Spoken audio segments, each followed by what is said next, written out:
Sorry I'm late yet again. Welcome, everybody, to the Sleestakians Variety Show. I'm your host, Lorenzo Sleestak. Welcome and ahoy to Jack Stafford. Always a pleasure to see you. Um, Sorry I'm late. Once again, I've been getting around. I was getting around with the last minute. Forgot that I have my laptop going now, and so I was doing everything on my phone. It's like, I could have been multitasking. I could have been using both devices, which actually, and hail Caleb. Hope I pronounced your name right. Yeah, I could have been multitasking, and I don't know why I didn't think. I can have multiple tabs open on my laptop, and I was using my phone instead, where you can't, where it's like I have a separate app for everything. And hey, Venturing Orfish, welcome. Good to see you again.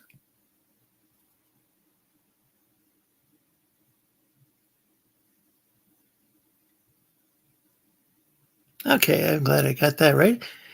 And hey, Colonel Morg, welcome. Always a pleasure to see Morg and the rest of you guys. And I'm using guys in a Northern Michigan gender neutral fashion. Caleb, I'm sorry I didn't realize you weren't a moderator before, but hopefully you are now. It's so much easier when I have two devices going. I should plug in my phone. Daniel Vega got multiple names on here. Usually known as it was known as a Tech Corner. Then he's like also High Tier Comics, and then he's got a third name for his. I don't know if it's Teespring or Etsy or what, but he's got an account where he sells merch, and he's got yet another name for that. Wish he'd figure that out, because I'm confused about it. But the Tech Corner is a lot of not safe for work commissions. He wants to keep that separate from his kind of like all his I don't know if I call it all ages, but just I call it non or well, none like X-rated or whatever material. The non-nude stuff. I mean, the nude stuff's not that, like, it's not hardcore porn or anything, but it is not safe for work, and so he wants to keep that separate. Like, if he's got a story about, like, say, like one of the stories he's got that's going to be like high tier comics, I think, is he's got this story about a kid being bullied. So for obvious reasons, he doesn't want to use the same name, same publishing, company or whatever as the stuff for his adult oriented material. Caleb says, "Hi, Mark. I just subbed not too long ago to Lorenzo. And I appreciate that. Yeah. And Caleb's got an excellent channel. Hey, Ty. Ty says, send Saska sisters." I'm like, oh, man. I mean, it's an open panel, but I'd actually rather not deal with them after some of the stuff I've seen out of them. And hey, Oliver Scarlett McKenzie. Oh, hey, that dude yeah. I don't even. Oh, probably blocked you.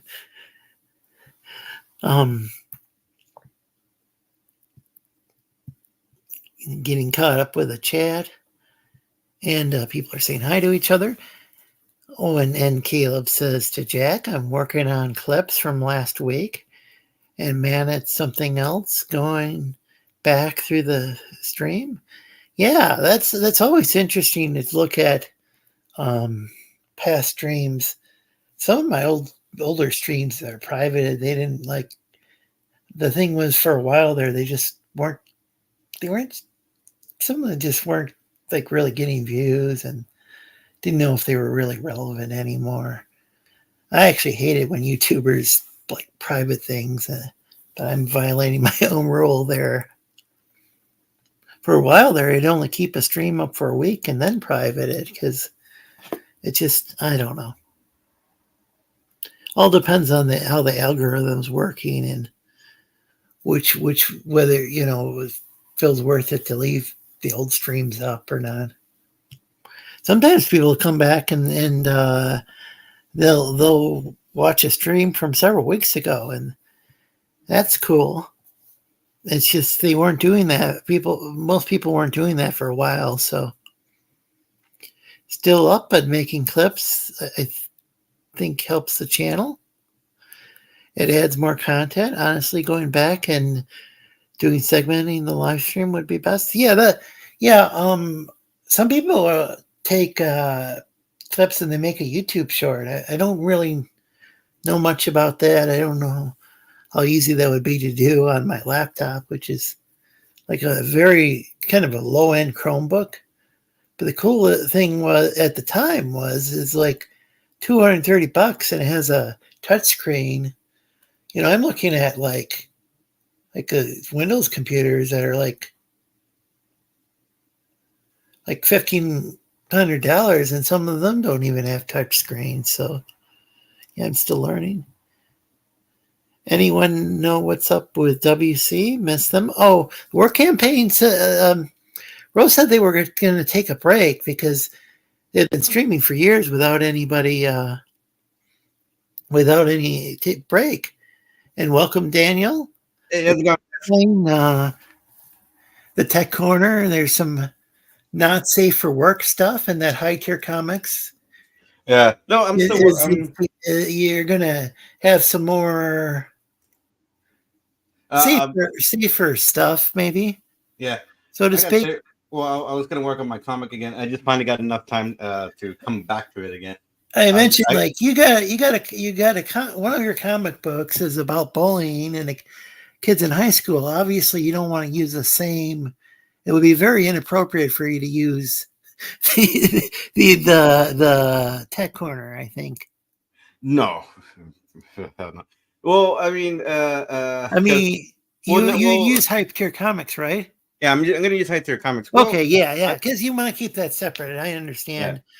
And it's like at first I didn't understand it, and then I still don't understand. You've got is it Teespring or what is it? Or Etsy? What do you've got some merch, but you got yet another name for that. And that's Vega Illustrations. I may end up because right now I haven't done anything with it either, and so I have to eventually get back to it. But I was thinking of kind of merging it together so that I can merchandise this stuff because now I'm now more thinking about not just the comic but also advertising, how to advertise myself, how to brand myself, and so sounds good. I gotta get caught up with the chat. Caleb says, "Yeah, do a different channel. That would be cool." Then there's an overload. That's interesting. And people are saying hi to each other. And Hail Shadowhawk talks. He says, "Hail Lorenzo," and chat. Well, hail to you back. And of course, Hiawatha is in the chat. Always great to see Hiawatha or Shep. And there's a Brandon Looney Tunes fan, 2000. Always great to see you, Brandon. Always great to see somebody who likes the Looney Tunes. That was one of the main cartoons back then. Yeah, that I watched as a kid was. I mean, they had a whole bunch of cartoons that I'd watch as a kid. Well, I mean, because I think I grew up. And Merry Melodies as well. I think because I grew up more with the Tex Avery version of the Looney Tunes Oh, and all the other ones. I that grew up that that's some of my favorite stuff the Tex Avery stuff. Hell yeah. because The, I didn't realize exactly who he was or who directed. I mean, I'd see names on films, but I didn't pay much attention as a like kid. But yeah, when The Mask came out, Jim Carrey, The Mask, that was based on Tex Avery stuff, from what I yeah, well, recall. the animation style was more Tex Avery, but Yeah, yeah, and like I think that wolf character was a Tex Avery character. I yeah, believe that was in there. I believe yeah, I can't think of the it name of pulled that like particular wolf character. it pulled from it pulled their inspiration from Tex Avery cartoons and whatnot have you. Among them was the wolf, um, which was more famous for being a an adversary for like Droopy. Oh, for Droopy, yeah. I Like for I forgot Droopy, about Droopy. How can I forget about Droopy? That was one of my favorites as a kid. yeah, no, he was the comedic It timing. was great. Even though Droopy was like that slow character, isn't that it It was a just great, you got yeah. the great canine character. Hmm. But oh yeah, yeah, he talks slowly. I forgot. Yeah, it's. Oh man, Yeah. I'd like to sit down and rewatch a bunch of them. It's been a while, but I don't know. Like No, I'm because sure I know they've got them on I know like the kind of having a small streaming resurgence here and there services. for them. It's like, but there's some screwballs like, who's Popeye? Oh, you fucker! You don't know who Popeye is? Let me show you the So awesomeness that is Popeye. the interesting thing with Popeye was I don't remember him. So I remember watching Popeye, but it was on this locally presented show where there was this guy. The actor's name was Don Melvoin, but I hope I pronounced that right. Sadly, he passed away, but he went by the name Deputy Don, and Hmm. he'd have his dog named Bullet, which when that dog died, he had a kind of a similar looking dog that was a puppy. I think it was also, Hmm.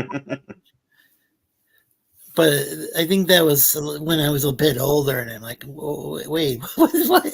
How's he? I think both dogs were named Bullet, if I remember correctly, but it was cool because he'd show those old Popeye cartoons, and I think he would show Rocky and Bullwinkle and the King and Odie. I'm pretty sure he played the King and Odie, King Leonardo in short subjects with Tennessee Tuxedo. Well, there was Tennessee Tuxedo and Friends. I think some of these were like spin-off shows of, and I think they were maybe made by like Colgate, the Colgate toothpaste company or something. Well, because Popeye originally started off, I think it's like a You know, wartime thing, and then he ventured into they started to try to use him to get people to eat more spinach, and I oh, think it with worked Popeye, for yeah, yeah, and it yeah. worked for a So, bit. but like the Tennessee Tuxedo and King Leonardo, that was the Colgate company. I don't know. Maybe Popeye was the spinach company. I don't know. I don't know who was behind the Popeye show. I mean, I mean, most of the time, those type of characters kind of get handed off to different, depending on who wants to buy it. Yeah, I'm trying to remember what company though was Yeah, owned the rights to Popeye I forgot. Pop. when it was made. I know a lot of old. There were a lot of old Fleischer Okay, let's see. cartoons too. Popeye the Sailor is a fictional character created by Elise Criser Sergon. Sergon. Huh? I can't pronounce it. It sounds like a French name. Oh, that's interesting. There, there's this So, there's this old comic where Popeye's smoking his spinach out of a hookah. yeah, so it's a so I guess they shortened his name to E C Cigar. Oh, and the I first see. he Elsie Chrysler Seeger or something like that. Seeger, Oh, King yeah, Features comic strip. That's what it started yeah, off King as. Feature Is comic a strips, comic strip. and he first Yeah, debated it yeah. in King Features. so actually his birthday passed a little while back. It was January 17, 1929 is when Oh, Popeye came out. well, Popeye or the creator of Popeye. Popeye. Popeye Well, himself. He first appeared on January 17 in 1929. January 17, 1929, in the Daily King Features comic strip Simbly Theater. And so he and quickly huh. became one of the more popular properties during the 1930s.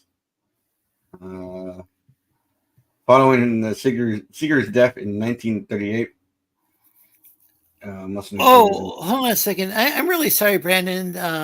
Hiawatha wasn't able to make it to your stream. He told me to apologize to you. Um, Hmm. he told me at the time, but I don't. I didn't have a way of. I didn't know how to the best way of contacting you. He he he told me after he missed the show. So this Hiawatha or Shep as a lot of people call him.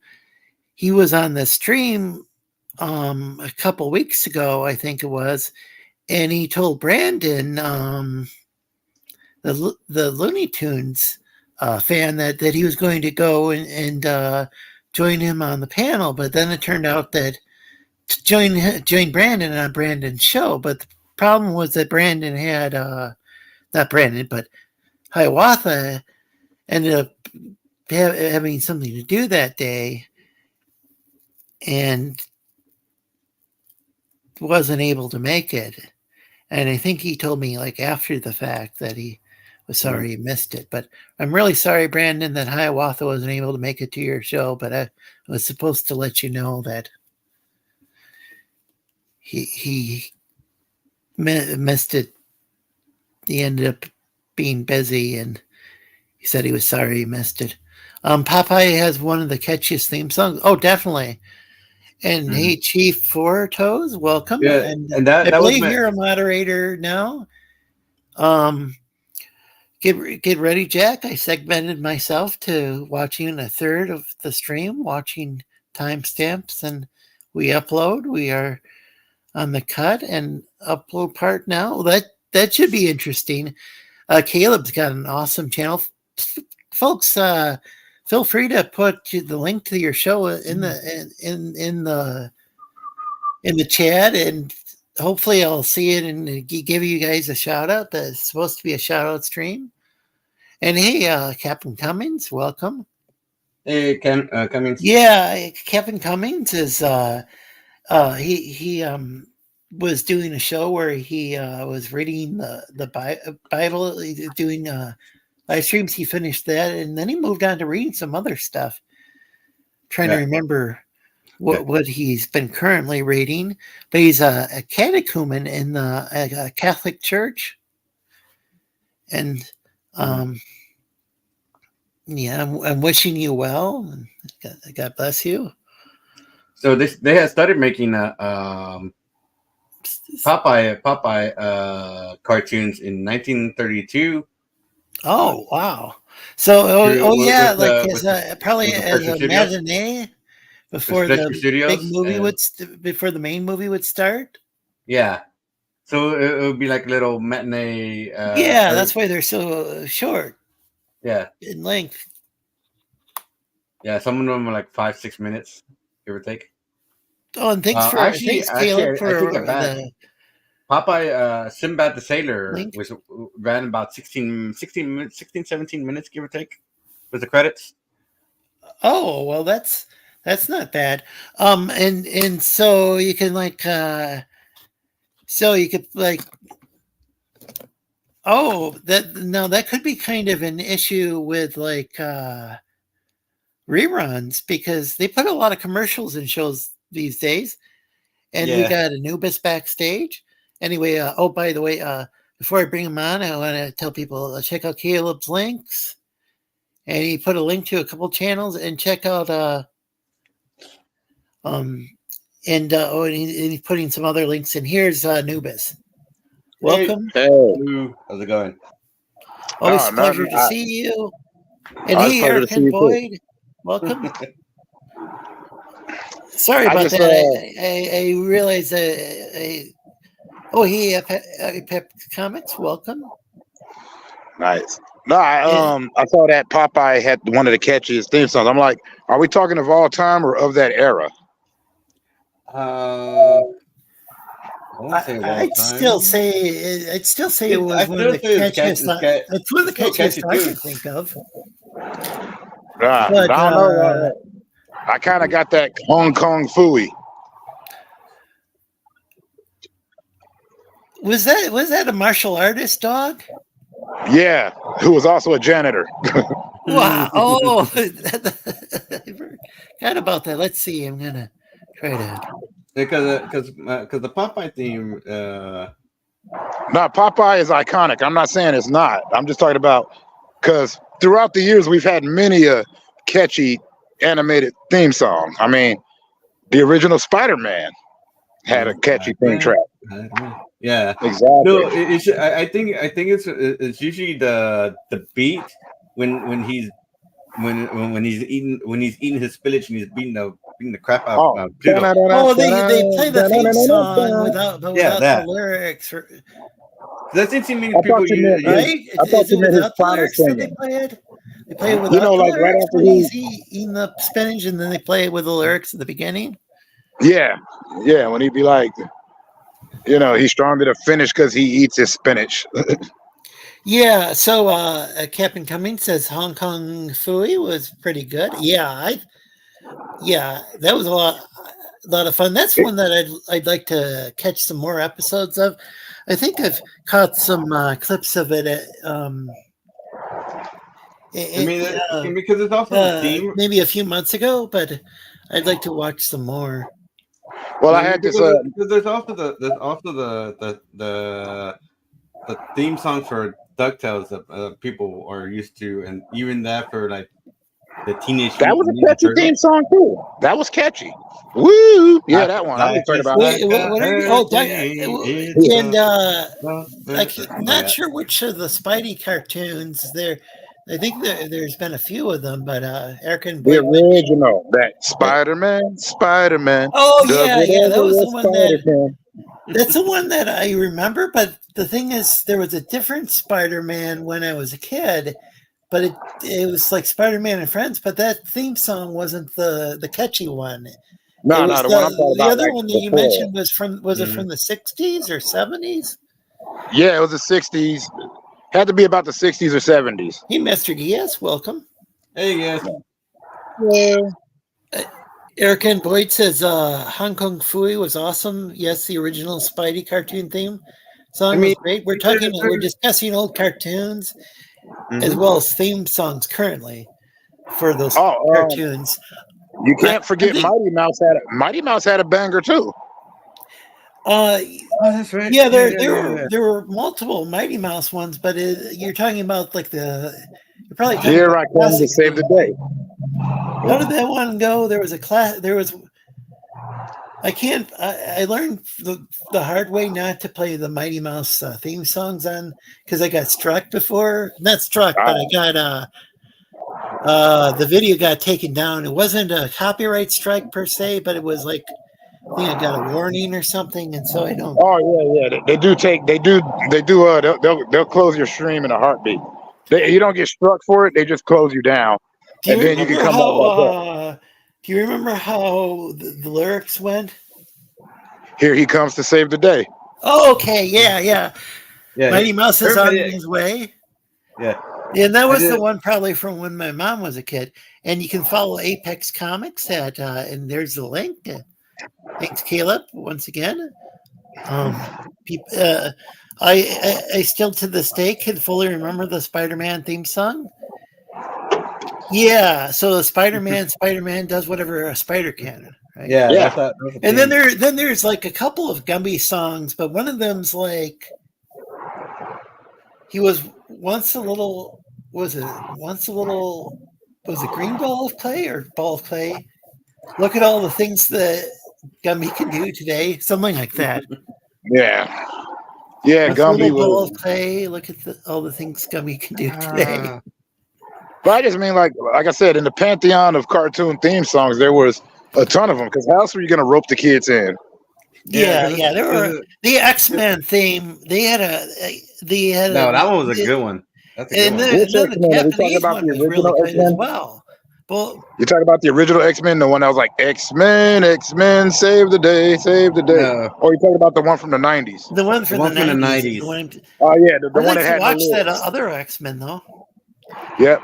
Batman animated series had a good theme song. Dan, if we're talking about, Oh yeah. It but was it had no it lyrics. was all instrumental, right? But it was Yeah, like everything had was a real instrumental. Yeah, it was nice interesting. build up. Oh, Because go ahead, Captain Giz. because not Captain America, Captain Planet had a theme song too. I don't know if anybody remembers that one. So Captain long, I had Planet, trouble remembering he's them. I our had to hero, just watch the gonna Mighty take Mouse. pollution down to zero. Yeah. Oh yeah, He's yeah. our powers magnified, and he's fighting on the planet. Yes, I know the song. I No, heard what so was many times. Giz was trying to say something, and then I apologize. having a hard time hearing you today, Giz. Yeah, can you hear me? Yeah. Yeah, but Yeah. your voice is a little lower than the rest of the panel. Let's see. I haven't really figured out how to adjust the volume. Oh, maybe I can on my end. Because the problem you were having it seemed like you were having we were having a problem. I think last time you were on, it was like all these people are talking, and it didn't seem like you could even get a word in edgewise. I'm really sorry about that. If I'm that gonna was mute the myself. case, I'm sorry. So what are you gonna Check say, out Giz? Eric's channel, but Giz, what were you saying? I had to just watch the Mighty Mouse theme song because I couldn't remember it all. Like Mighty Mouse Yeah. was not something I watched very often. Really? Well, Mighty Mouse is a pretty old one. I mean, Yeah, That's I just meant, oh, sorry. I just meant memorable cartoon theme songs. yeah. But yeah, the Mighty Mouse had one of the most memorable. yeah. I was very young The when it original. aired. When Huh? I was very young once when it was still airing on TV. You know, I guess there was one. I don't know if it was in the 90s, but I was 80s. quite It came out in the surprised. I used to host a Saturday morning cartoon show, but then I was having a hard time getting up on Saturday mornings to host it. But and it turned out that there was a Mighty Mouse reboot series. Yeah, it was I don't made know by if that Ralph was in the Bakshi. 90s or Yeah, 2000. late 80s, early 90s. It was the late 80s. Let's see. It was made by Ralph Bakshi, one of my favorite animators. Oh, really? Yeah. Yeah. And so I don't know if that might have been the one that I got, like that the stream got taken down because I played. Yep. Oh, sorry. I mean, they banned it. I thought you meant when it got banned, because that iteration of Mighty Mouse got banned. Oh, really? Because Yeah. the theme song got banned from that episode of my show got banned, and Thundercat. Okay. I'd have to do some editing or something to put that stream back up. It's probably not worth it now. A Spider-Man cartoon from 1966 to 68. Yeah, that's the one with the theme that we were talking about. But when I was a kid, they had Spider-Man and Friends, and it had a Firestar character, not to be confused with DC's Starfire. That was the Marvel Firestar, and I don't know if she was created just for that show or what. I think she was one of the mutants, one of the X-Men. Yeah, she was a mutant from Oh, okay. Yes, Mighty Mouse. How can I forget? So Eric, it's nothing we all do with. Oh, as far as Eric, thank Caleb for promoting his channel. I'm trying not to read each and every message, but I'm trying to read the ones that are relevant. Otherwise, people start leaving. Yeah, the show. I think and I try to make the show interactive. Andy Kaufman is the best singer of the Mighty Mouse theme. Yeah, he did the classic Saturday Night Live skit. That was if you guys haven't seen it, I recommend checking out on I think SNL, I think they uploaded it to YouTube with Andy Kaufman Mighty Mouse. Do a web search. It's a fun bet. Yeah. So there was also the theme song for Thundercats. Be the Magic Here to War. Thundercats. That was a hit. Yeah, I like that. Yeah. Thundercats are loose. Oh yeah. I remember the Thundercat. Thunder. What was it? Thunder. Thunder. Thundercats. Oh! Yeah, that was the Yeah, battle and he cry. called everybody a hoe. Yeah. He called the entire audience. Mostly Well, kids, hoe is an old term for here. Like you would always say, bring it here. Like, you would say, fetch my drink, hoe, but that meant bring it here. Yeah. I remember that's like Elizabethan style language because I remember when I had to read Romeo and Juliet, he's like, bring me my longsword, ho. And it meant bring That's my longsword here. Oh yeah. But people tend to turn it from colloquialisms change. phrases into. A lot of languages this have stuff has changed meanings. Oh, wait, right quick, Lorenzo. That said, somebody put down that the Ramones covered the Spider-Man theme song. They did. However, Sublime redid Hong Kong Phooey. It was on this album called Saturday Morning Cartoons. It was sang by punk rock groups. That would be really cool. I like Sublime. I think I'm like I think critical of bands that do kind of like ska and reggae and stuff. Like if I'm like, because I used to host. I used to play a lot of the Jamaican version. A lot of the Jamaican style reggae on the radio, college radio, and so I became quite critical of foreign bands playing like say reggae, but I think Sublime did a really good job. There were some bands out of. I mean, there were not only Jamaican bands out of the UK, but there was all that two-tone ska music where there's both black and white musicians in a band. Yeah, the Descendants, the Selector. Yeah. You familiar with the Specials? Yep. This Rudy. Yeah. So you know what I'm talking about? Yeah. I know what you're talking about. On the panel. CeeLo Green did his own version of Kung Fu Fighting. I know everybody knows Kung Fu Fighting. Those cats were fast as lightning. What was that from originally? Carl Jones, I think. I think that was named Carl Jones. I forgot what he did it for. I think he just did it because he wanted to do it. Oh yeah, that Eddie Murphy. I'm Gumby, damn it. From SNL. Well, that was. Remember that was the era. No, it was Carl Douglas. Carl Douglas. There you go. Yeah. You guys remember that? I watched I didn't watch it till I was an adult, but I was a teenager, but it was after I had seen some of the like 80s and late 80s and early 90s Saturday Night Live. Hey, wait a minute. That's when I first started seeing some of the early Saturday Night Live stuff was, I believe the E! Entertainment Channel started broadcasting it.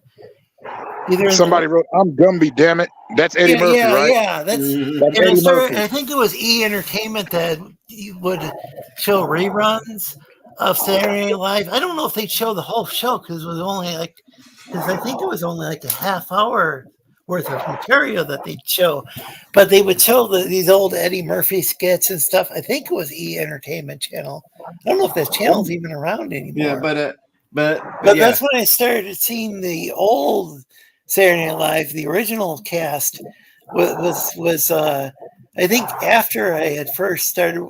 It was after I had watched Saturday Night Live with like Dennis Miller was on there. Then there's the Weekend Scooby-Doo Update. Weekend Update. I think at one point everybody was on SNL. I Kevin mean, Nealon, later on, Norm Macdonald hosted a Weekend Update. John Originally, it was what was his name? who hosted originally. Chevy Chase, I believe, and Jane. I can't think of her last name. So I'm Curtin? really sorry. I'm talking a lot. Jane Curtin, but I think that was later. I'm not sure. Oh, okay. But Because I know that she was on there with Dan Aykroyd too, and they had the cone heads. definitely, and I think it was E Entertainment channel. You guys are bringing up some great ones, as Eric and Boyd. Scooby Doo, Scooby Dooby Doo. Where are you? Oh, yeah. You're right, Eric and Boyd. Great, Boyd. Great song by the Ramones, says Apex. Fighting on the planet side. Oh yeah, the Captain Planet theme song. Did the Ramones make Blitzkrieg Bop as well? I think that was the Ramones because that's probably where I remember them from. They actually had a song about sniffing glue, which Sniffing glue. I definitely don't recommend. I have a friend who ended up huffing gas, and is what they call, I guess, we called, and that guy unfortunately hallucinates. So definitely don't. Yeah, Don't, I'm like trying to think of more like because I know Power do Rangers that, folks. had a theme song too. That's kind of 90s. Yeah, I've been listening to the theme song. Like someone made an AMV with the footage from Love After World Domination Hmm. with the Power Rangers theme. Then there's the Oh. theme songs for Transformers. Transformers. There's the one on the TV show one, and then there's the one that Lion made for the movie. For the movie for the I Transformers movie. remember.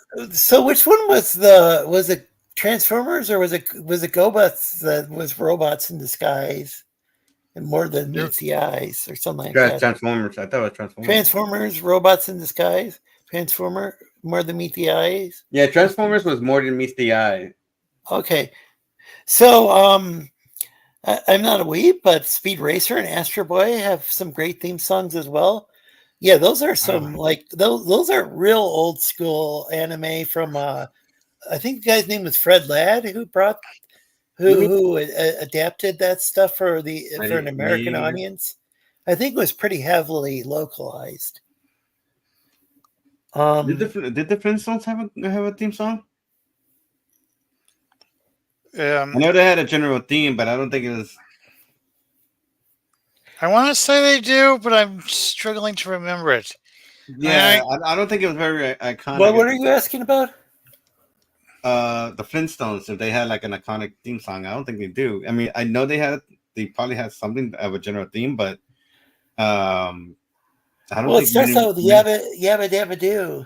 Yeah, Flintstones meet the Flintstones. Mm-hmm. Yeah, and it even has the word gay. Remember? Hey, Breaker. We'll have a gay old time. Oh, welcome. So, you don't remember that? We'll have a gay old time. That's how the theme. Yeah, that's a classic theme song. Am I the only one who remembers the Flintstones theme song? Probably. Because the one I remember is the word gay in there, but then they changed it like in the 80s or whenever they had a new. I think they had a new Flintstone show where they changed it, the word gay, but it just meant like they're going to have a happy time or joyful. Yeah, time. well, that's what gay used to mean. Yeah, and okay, I checked, and the theme song did have lyrics. Flintstones, meet the Flintstones. Yeah. They're the modern Stone Age family. Yeah, I'm the only one who remembers that. I'm sure some in the chat are probably freaking out that you guys don't remember it, but I forget a lot of stuff myself. A lot of stuff that I should remember, like when I watched Star Trek multiple times, and then and I still like, oh, I forgot that part, even though I've watched like the original series and Next Generation, especially, even Deep Space Nine a few times. Eric, I love the Speed Racer. The dubs were amazing. I laughed so hard. Oh, The that Adams might have been- Family. The Oh yeah, the so that's one I had Tolkien, the blanked out on. Spookies, they're So, all together. oh here, Something like that. there's some It just all rhymed there. together. You know? And then there's also, they kept snapping their fingers in that. Yeah, And so, I can only snap with one finger for whatever I reason. don't know what. One hand. Oh, I can't do it with the other one for some reason. did the Ramones make? Oh, I'm not sure why Eric's saying yes, he did. Sorry, just saw your. Oh, I see. And welcome, TJ. Yo, what's up, bro? What's up, bro? How have you been doing? Good. Firestar was created for the cartoon. Oh, okay. It looks like looks like we lost Giaz. Oh yeah. Firestar was created by For the Spider-Man cartoon itself. I thought she was created. She was in the comics first, and then she came to the. Thundercats was great. Lenzer was on YouTube. Well, I do get around. I am quite in a lot of chats, that's for sure. I'm a mod in a lot of chats. It's not that makes me special or anything. I mean, maybe I'm special, but in a different way. Shout outs. Yeah. Feel free to advertise your channel or whatever project you're working on. My sketchbook 340. TJ, if you got anything you're working on, I don't. Look. Like if you got a song or something. Can you shut the fuck up? Can you shut the fuck up? Let me see what I'm about to say. What the fuck? Hang on. I want to say thank you, man. Like I like. Don't tell me to shut the fuck up. I apologize. I didn't mean that. I didn't mean it that way. I didn't mean it that way, bro. Like Okay, I just want to say like can you please? I thought you were done. No, I just want to say thank you. Can I finish, TJ? Can I finish? I want to say thank you. Can I finish? You know what you're doing with your channel. It's good and neutral. It's very neutral and good. I'm trying to. All right. You should see what I type on Twitter, though. That's not always so neutral. You're asshole. I try to keep the show itself neutral. Your ass on Twitter. Yeah. Oh, Jack said that sounds like it would be funny. I think he's talking about what happened was Caleb mentioned the dub for, what was it? A Speed Racer, I think it was, being entertaining. What you been up to, man? What's good? Oh, and hey, Keely Chow. Sorry, I missed your message. I'm just getting caught up in the chat. I'm way behind. Fuck the chat. Fuck the chat, though. Tell me something good. Wait a second. The chat's extremely important. Yeah, I called this a shout-out channel. I'm giving people shout-outs. Yeah, but EBS is like, people can check out. They can pop open a tab and watch. EBS can go pound sand. Hanna-Barbera cartoons like Samson and Goliath, Frankenstein Jr., Birdman, was Birdman, right? Space Ghost, Herculoid, Thunder the Barbarian. Thunder the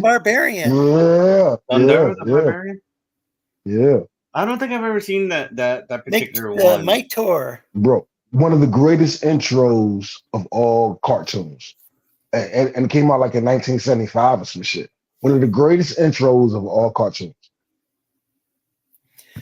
Oh, he held the Wake Breakers. Somebody said hi to Breaker earlier. I'm really sorry. I'm in the 1980s, 1890s meant happy. Well, it meant happy when they did the original Flintstones theme. I think it's that they changed that was a classic theme. We were talking about cartoon themes. Have you ever went back and watched the Flintstones like between Fred, Wilma, Barney, and Betty? Fred was a dick, but Fred was a good dick, and he had and Barney was his best friend. Have you ever went back and watched that shit? That shit is hilarious, man. Yeah. It was based off the Honeymooners. Yep. Yeah. Okay. I believe Yeah, that. Yeah, I mean, it was like, and it was, and I believe it originally aired. It was, I think it originally aired on like prime time, like maybe yeah. I think that's the like thing. 8 p.m. or something, or somewhere around there, probably. It was aired when the sitcoms would air, and it was originally considered for. It was originally made for adults, and then Adults. Yeah. yeah, Because if yeah. you watch it, you can tell that's not no kid shit. Fred Yeah, was yeah. it wasn't supposed. Yeah, the original stuff wasn't. Now, when I was a kid, back in the 80s, I think that's when they started adding Bam Bam, and I can't think of the Ah, Pebble. Was it Pebbles? Pebbles. Yeah, Pebbles. Yep. Well, daughter. Pebbles is the daughter. Bam Bam was the adopted son of Barney. Barney and Oh, he was adopted. I didn't he's know he was adopted. adopted. He's That's adopted. why he got blonde.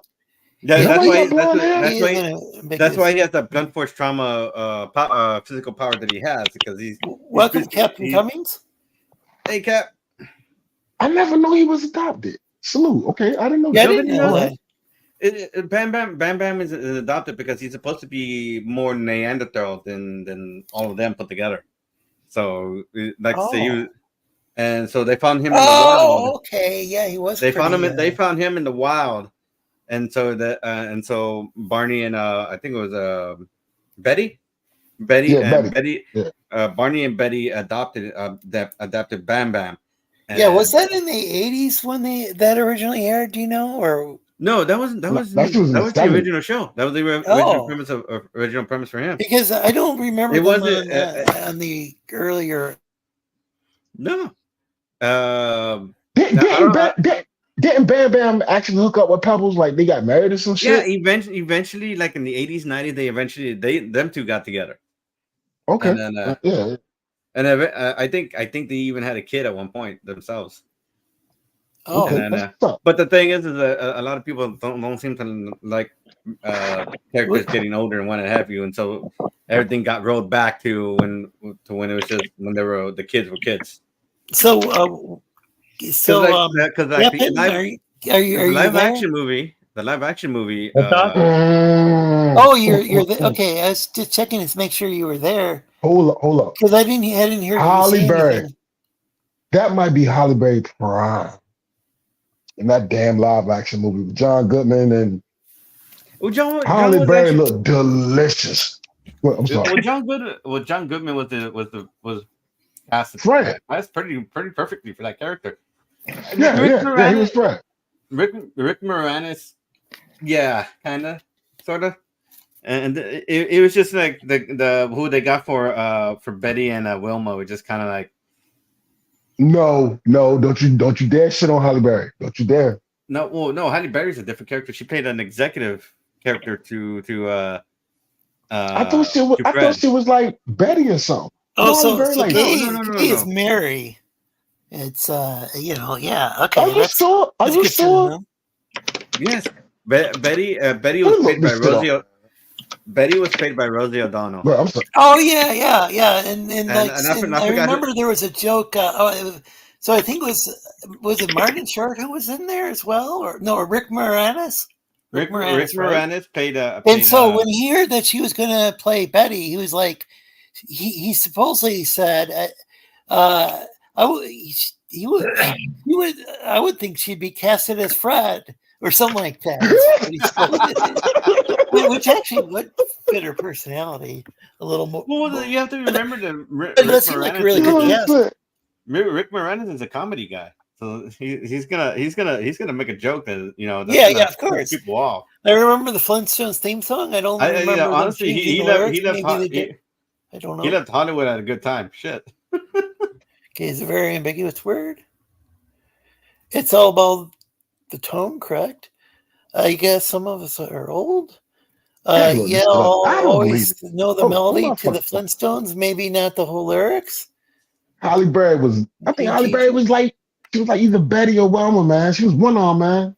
I'm bugging. No, she played a secretary for Fred's character in the movie.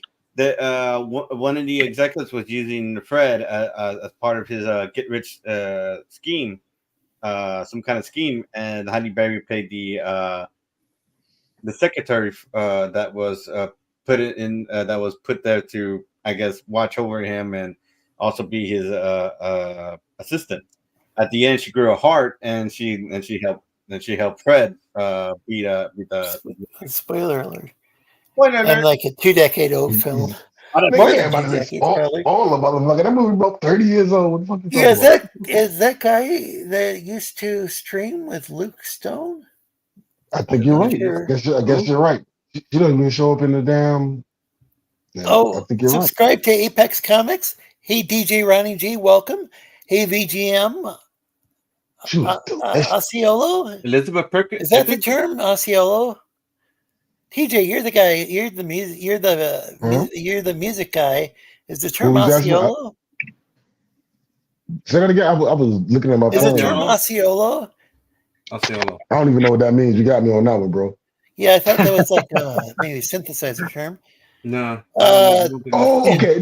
They say Holly Berry was Sharon Stone. Who the fuck is Sharon Stone? Sharon Stone. Isn't she the chick who was wearing no panties and like I said, she was the secretary for Fatal Attraction? No. Sharon Stone was the chick who didn't play it. That wasn't her idea. That was they're talking Sharon Stone. The director tricked her into doing that, and then, like, of course, like, probably. Okay, yeah. My man is right. I didn't know. I just knew she was. Yeah. The Flintstones was loosely based on the Honeymooners, but a lot funnier. Yeah, I said it was based on the Honeymooners. Well, basically, and Erica's. Because the thing. Do you remember the Honeymooners? I grew up on this. That Bewitched. I didn't see as much of the Honeymooners as I saw that stuff when it was on TV Land, I guess. Yeah, it was you saw it later. I saw it like my dad had dropped me off of my grandma's house. My grandma was babysitting me, so that shit was like actually on TV. You know what I'm saying? With like 3 channels. Yeah. Before cable. Like before cable and shit. Well, a lot of that stuff was on rerun when we got to saw it. Well, I'm just saying I saw it on. Hey, Matthew D. Reese. Can you imagine if you had Genie? I was a little boy. I couldn't have been no more than 5-6 years old. Right? And Genie she was beautiful. And I remember even as a little boy. I remember even as a little boy, like, you mean to tell me I got this beautiful woman that's gonna do whatever I say? Halle Berry. I don't want to be a bad guy. I'm not a bad guy.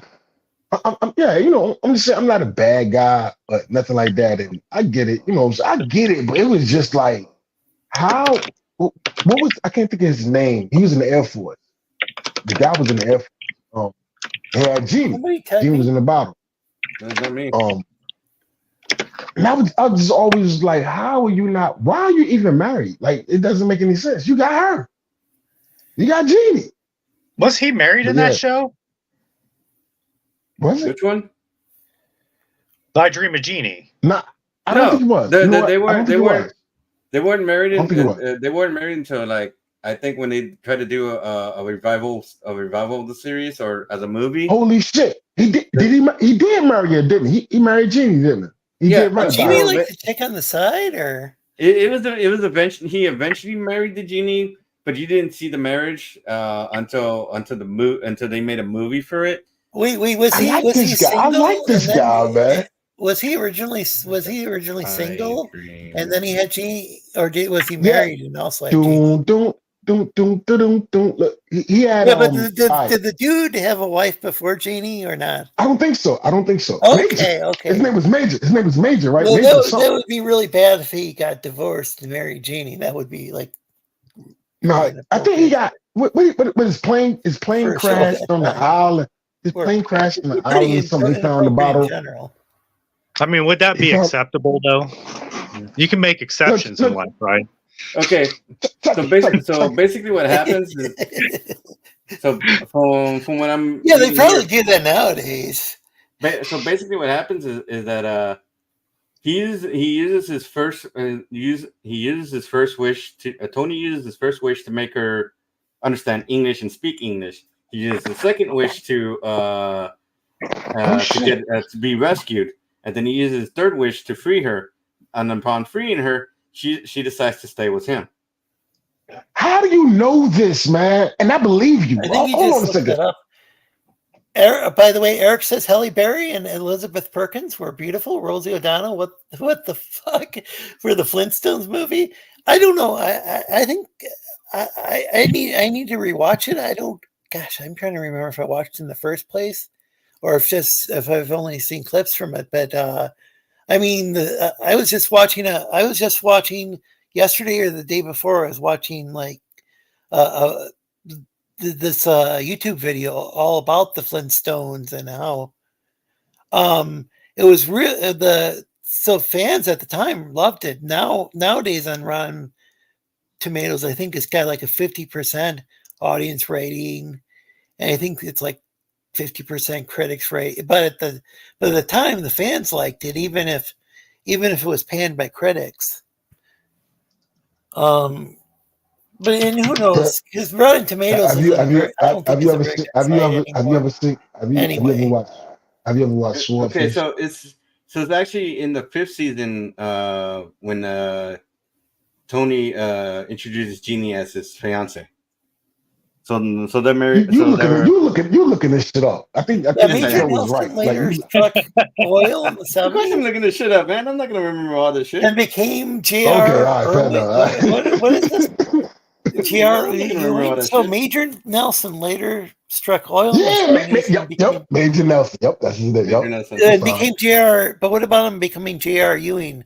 Is that was that the Beverly Hillbillies or something? Dallas. The show was called Dallas. Oh, it's Dallas. Okay, yeah. Okay. I only But remember I because was like really young when that aired, and so I didn't want.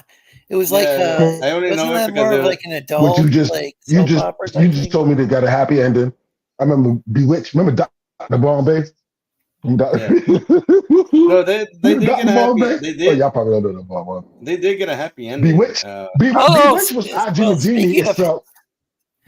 Speaking of happy endings, Matt says a big part of the joke and I Dream of Jeannie was the Major was obviously spending time with a woman that was not his wife. So the other people on the base thought he had a secret girlfriend or am I the only one? Captain Woman. Dallas. Larry Hagman. Was that the name of the actor? Sorry, go ahead. What were you saying, TJ? I'm trying to keep up with the chat and the voice and the panel. I didn't really see a lot of MASH as a kid. Because some of the themes were a little over my head, so my parents was like, "Change the channel, watch this." Oh, I had some friends who were law refugees, and the parents found the show entertaining, but one of the kids ended up having nightmares, and yeah, and so but they were from like villagers. And my folks were helping them to adapt to American culture. And so what my folks did, and this might have been crossing a line, but because the kid kept having nightmares, my parents took the knob off the TV set so they couldn't change the channel. And then like a friend of theirs brought over some pliers, I think, so they could change the channel or something. I don't know. It was kind of weird.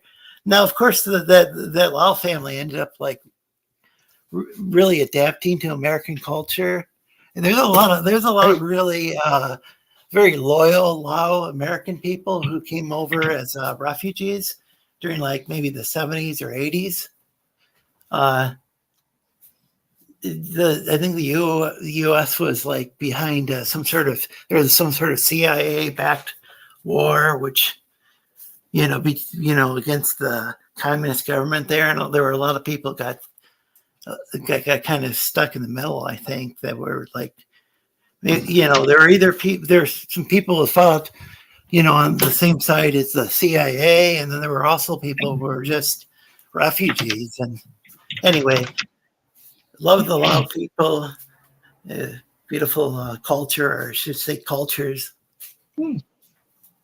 But yeah, MASH though, because it gave some of the kids flashbacks because here's all these Asian people and like all this bombing going on, and I could understand. I feel bad for my. Yeah, no, I mean, but if you're a kid watching, it's might not be, and you lived through a war. Well, that like I said, that was the thing. Is like since I was a kid, I wouldn't really understand what was going on. They just kind of changed the channel, maybe because that was. Yeah. I mean, it's definitely what I definitely could now. But I did watch. Now I watched it as a kid, and the most of what I remember is the surgeons just joking around. But now the movie, on the other hand, I'm trying to think of the rating. Was that PG or R? MASH? Yeah, the movie version. I think the movie might have been. I don't know. It was different. Might have been a little more serious. It was a way of like doing a commentary on the Vietnam War, but they didn't want to. They didn't want the Korea War. Well, that was the deal. They claimed Was it the Korean War? They claimed it was the Korean War, but they dressed the people in Vietnamese style clothing. Yeah, it always confused me on that. And they did that because they didn't want to because I think they didn't want to directly say it was about Vietnam, but they wanted to do an anti-war commentary. I think in the movie itself, and then the TV show. Hell, the TV show lasted longer than the actual Korean War. Well, shit, the Korean War is still going on, but I think it lasted longer than it should have. So what the than the main fighting. I mean, now there's these like landmines, I think, separating the two Koreas. It's still the demilitarized zone, which is basically I remember changing the channel with pliers on our Curtis Mathis TV set when the knob broke. So wait, Curtis Mathis was the name of a TV set? I thought that was like the name of a singer or something. I guess it was a brand. Hey, Gap After Dark says, "Hey Lorenzo, the Apex Comics." Hey Lorenzo, hi tier Apex Comics. Hello all. Always great to see you. And folks, feel free to promote your show in the chat. Welcome to Shiny Hunter. He says, "Great." Yeah, Lorenzo, the Sleestack Nation is poised to take over. I don't know. I'll add in Minecraft because who knows what'll get my channel struck. If they think I'm taking over. But send the word, my captain.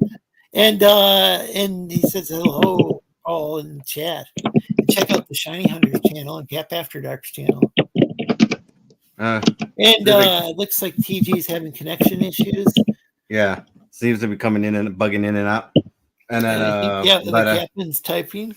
Yeah. No, but yeah, so what like I said, I was too young to remember too much about MASH. I never really bothered to watch it after now. Well,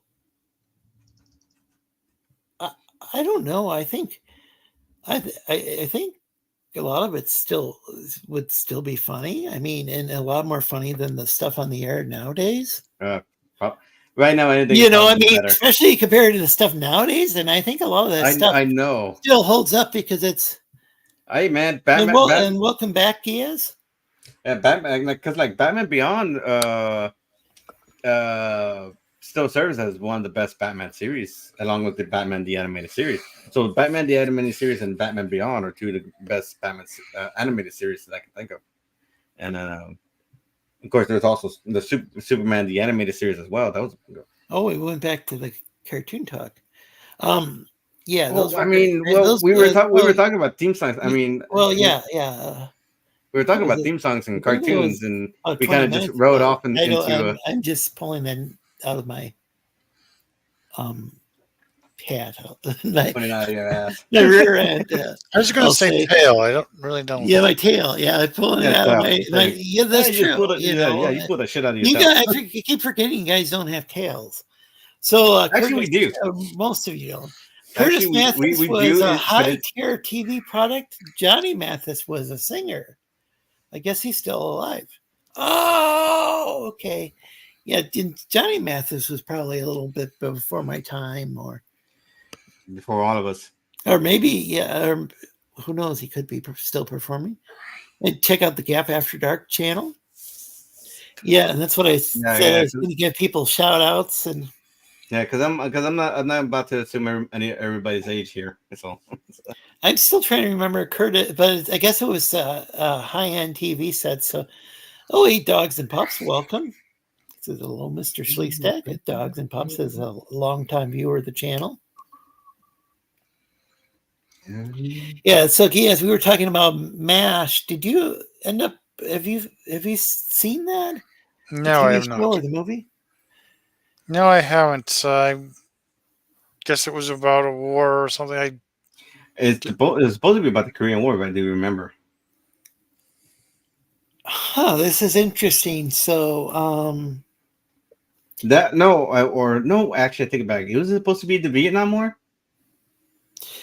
It was okay. So they made that ambiguous. And we lost. I just know it was a war. But what it was about was it was supposed to be about the Korean War, but they dressed them in Vietnamese outfits. So what the deal was they were secretly making a commentary on the Vietnam War. At least with the movie. I don't know if the Vietnam War was even still going on when the TV show was on the air, but what they did is, in order to make a commentary on the Vietnam War, they had it set in the Ukraine War. So that way they could say that way they can go and say that way officially it was set in the Korean War, so that they didn't get in trouble or whatever, but secretly they were commenting on the Vietnam War.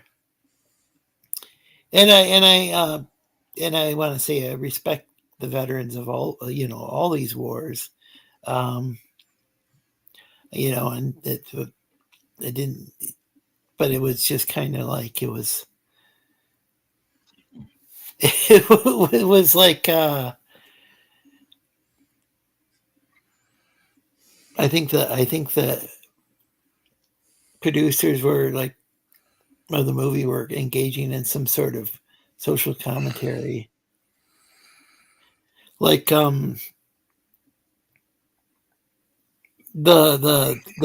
song in the movie, the lyrics in the song to the movie MASH had to do with people unaliving themselves, I'll say. And I don't think YouTube would necessarily like the word that anyway. You guys get what I'm saying? Yeah. Okay. Yeah. Yes. K word. Huh? Oh, right. Yes. I don't know why we started using unalive. It's one of the weirdest things. People are just too overly sensitive. No, because YouTube's got a little bot that listens. Shit, we've said so many other things that. But the thing is, also we broadcast to Facebook, and even in Facebook will go and even take memes. Like I had one where it was just a joke about deer, how deer will run in front of cars and and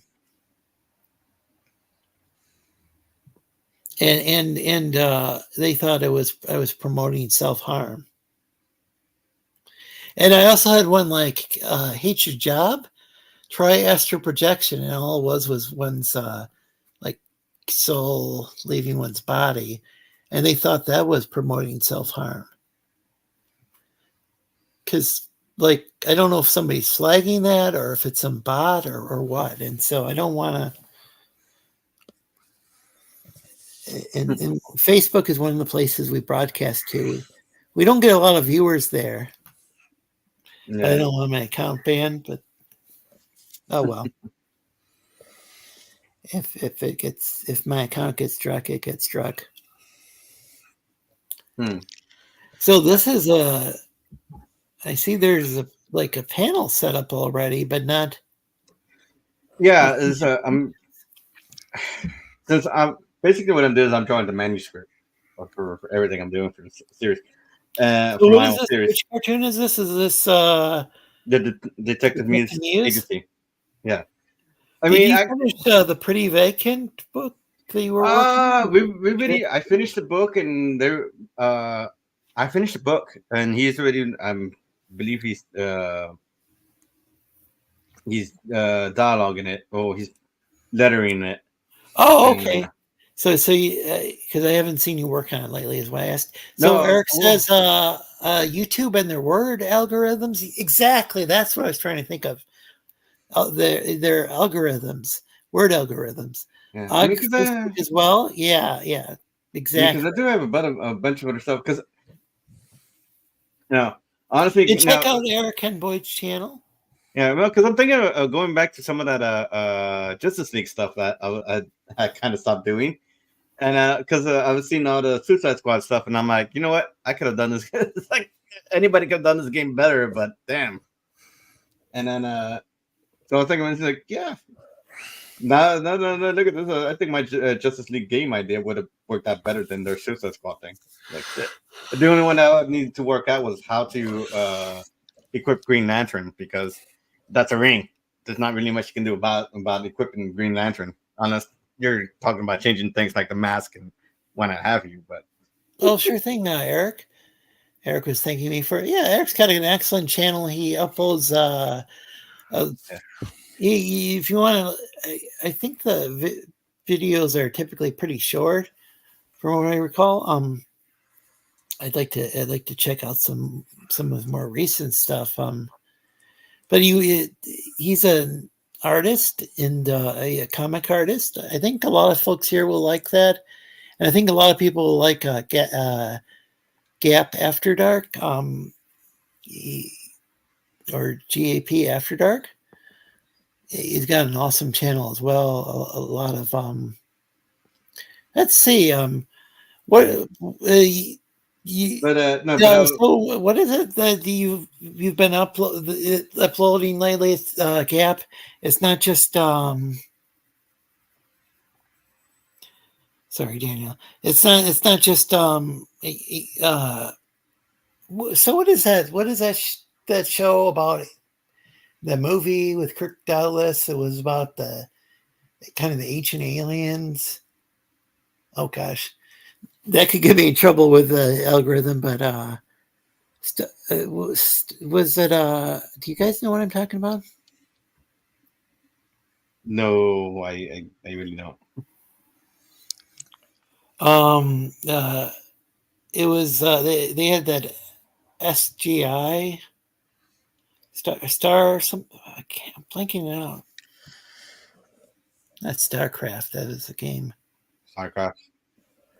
Warcraft. But Stargate. So Gap After Dark. One of the things that he upload, or used to at least, was Stargate stuff. I don't know if he does as much anymore. Stargate, yeah. I can't believe it blanked out on that. Yeah, SGU. I think wasn't that the TV series, the TV series version? I watched the movie, and then I watched the pilot that was re-edited into a movie, and they even put back the nude scene and stuff that got cut out of the original. I'd like to see the version that also see the version of the pilot that actually aired. I mean, the one that was edited, but I'd like to see that as well, because I saw one that was like edited differently. Yeah, I have the 10 season box set, and that had the original pilot, I guess. I'm surprised to Oh, see that's nudity in cool. it. Oh, yeah, I'd like to watch more of it. So, would you say the show like gets better after like a few episodes, or is it Yeah, like? they've kind of find their way after a little while. I joined in like the last 2 seasons or so. I was a late. Oh, okay, because I watched the movie and enjoyed it. I watched the pilot and enjoyed it, but then I went to watch the. I mean, I watched the pilot that was like where it was like edited from what it originally aired, and they edited it. I think they edited it into maybe did it. I don't know if it was a 2-part pilot when it aired, and this one was a movie, like a made for TV movie. But it didn't. I don't. Didn't, but the version I watched didn't originally air because it had. I mean, it didn't air the way that it's on like Hulu because what had happened was there were some nude scenes and stuff that they had nude scene that they had to take out. I guess. Oh, anything that comes here to the stage usually gets censored. Well, where was that made anyway? Stargate? Yeah. Should have been made here, but Yeah, I thought so too. but usually Tim's got a good channel. Check it out. Check out his gaming channel. He's got a space simulation game he plays. Well, just because it's made here doesn't mean it's not going to get censored in some form or fashion.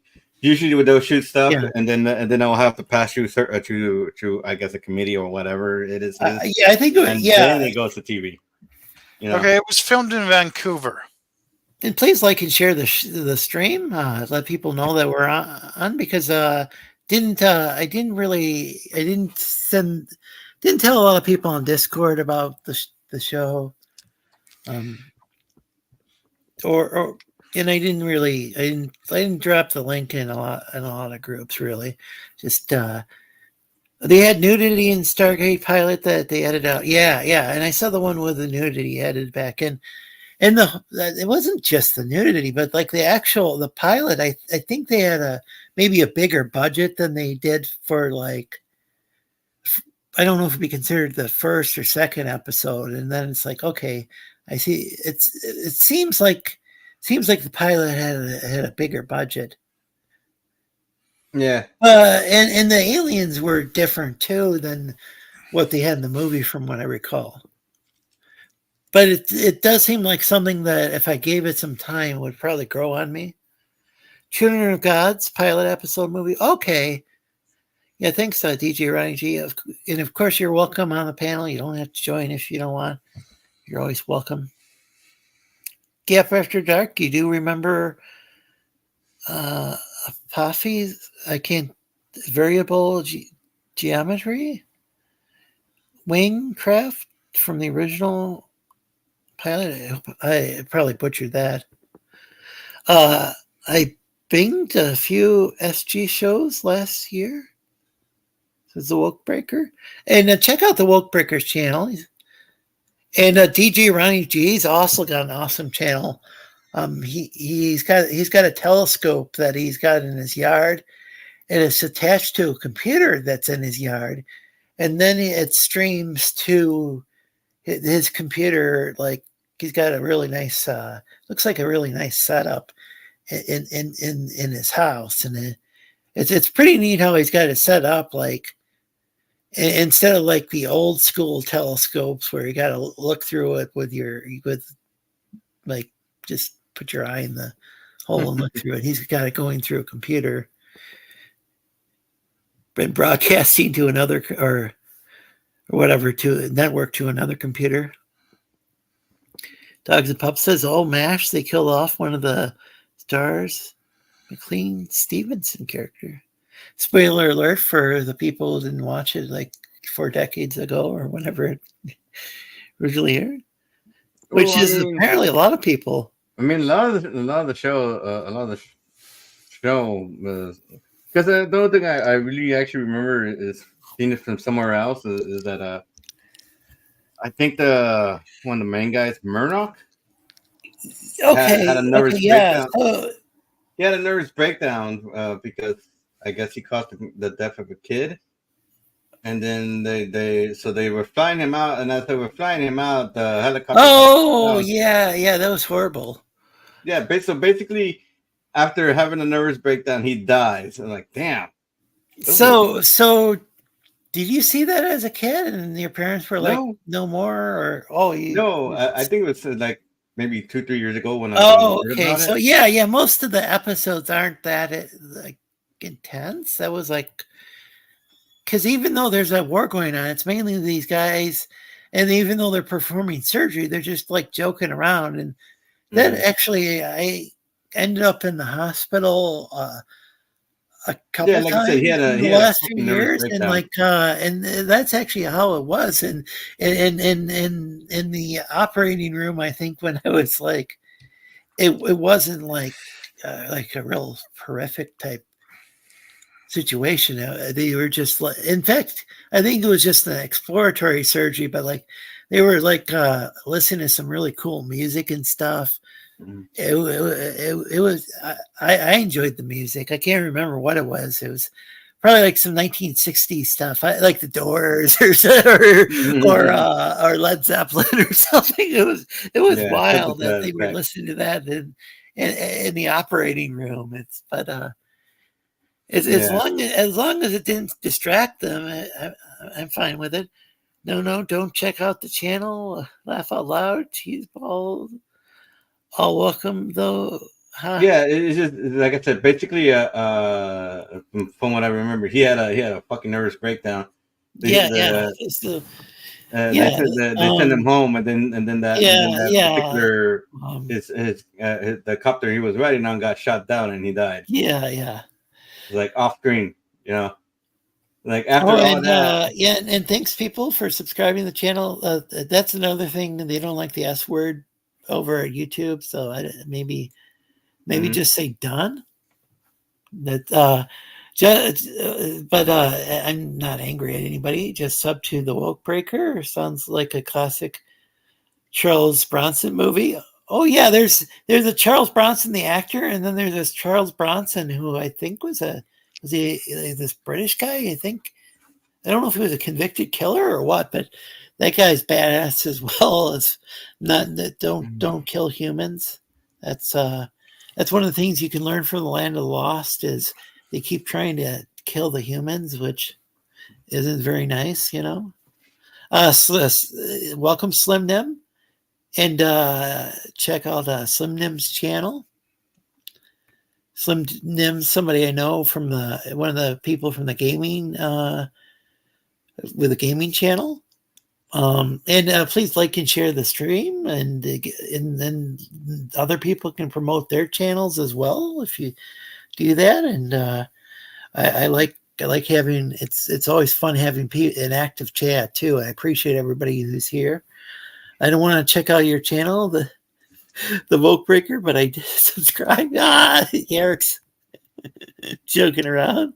So yeah, please just could you use the word done or something in place of subscribe, because that's one of those word algorithm things that like Eric was mentioning earlier that YouTube has. I don't think Facebook doesn't have a problem, I don't think, but YouTube does. Not angry with anyone. It's just I've been told this over the years, and I've noticed that if you even when people say sending my support, that's something that the YouTube algorithm has figured out, that either they figured out that it's either the algorithm figured out what it meant like subscribed, or, and this is maybe more likely, that it's just like one of those words that's viewed as spam. So that's weird. Seems like if any phrase is used a little too much, it gets like it can get a channel suppressed. Don't apologize. It's it's something that I've done before, and then it's like that's why I will often. I don't know if I'm in somebody's chat. I'll often, if I use the word subscribe, I'll put like an asterisk in there instead of a U. Yeah. I'll be right back. I need to visit the facilities. I'll be right back. Yeah, and of course, greetings to some of them, and feel free, folks, to promote your channels. No, Master GS doesn't have a channel. Does have a DeviantArt page. Yes. What is it? Master Dash GS Yes. over on DeviantArt. Gosh, I still haven't created a DeviantArt page. One can create an account even if they don't post any artwork, right? Correct. Some Not people just required. like you can still put. You need to create an account if you want to leave a comment or favorite something. Yeah. Yeah, I want to be able to go and look at some of the not safe for work stuff over there because I know they've got some stuff. And they don't want a bunch of little kids stumbling upon stuff that they might not consider age appropriate. And I can understand them wanting to protect their assets, so to speak. And then there's the link to Giaz, Master Dash Giaz. I hope I'm saying Giaz right. Close enough. And check out Fembad, the Creep preview Ashcan. It's $8 postpaid, and Mad Max preview for $6 postpaid. Buy two for $12 postpaid with bonus print. Bonus print. That's interesting. I'm curious what that means. But it's here's Apex Comics PayPal. Please include your shipping address. That's extremely important if you actually want to receive your product. I'd rather spit in the eye of the algorithm, but I will obey another person's chat. Yeah, the thing is, what will happen to some channels is what's happened to my channel is. Well, yeah, you lost subscribers somehow, or you lost That's views happened on before. some videos. Another thing that's happened is, not only have a bunch of if I lost a bunch of subscribers before, but I've had my view count go from 70. It'll show 70 in the YouTube studios, and it'll show 0 on the video. After you can see on the stream that there, like with the StreamYard, when you highlight in chats that there were a bunch of people in the chat, but then but it'll show up as being 0 viewers during the crucial time after the show airs when because it's like the first day or so or two, I think, where the stream will often get the most views, and it'll change it to like 0. They'll say it had 0 views, and then later on they'll slowly add back the view count. I don't know why. I don't think it's legal, but it's probably the YouTube algorithm doing it. I don't think it's a person sitting there doing that, because that would probably be they're trying to troll you, man. Time, but like let's make the Sleestakians panic. That's what they're doing, dude. Anyway, Lorenzo, you had asked about if Major Nelson was married. He wasn't married, but he was engaged to a general's daughter. Her name was Melissa. And one of the things Jeannie does after arriving in the U.S. is sabotage the engagement. Wait, who sabotages the engagement? Who sabotages what engagement? I'm sorry. I Dream of Jeannie. Yeah, Jeannie sabotages Major Nelson's engagement to Melissa. And then Melissa and her father are then never spoken of again. Interesting. Oh, Captain Cummings says all my videos do that. I'm really sorry to hear that. So, Captain, what have you been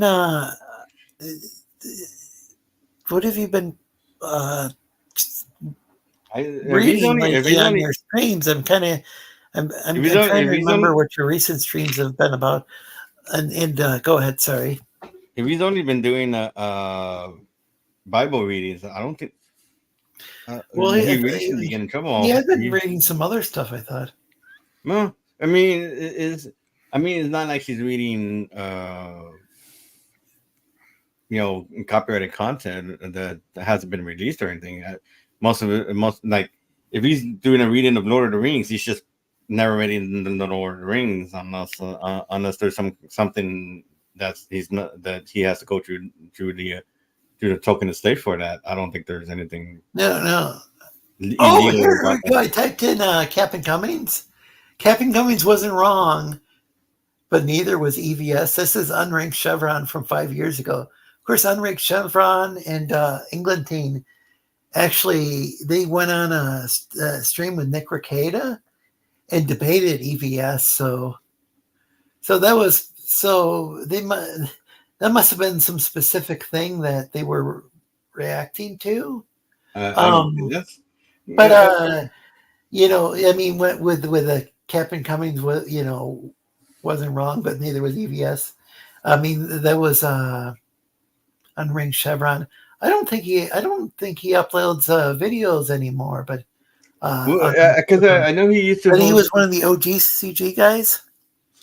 Didn't we used to? Didn't we used to do?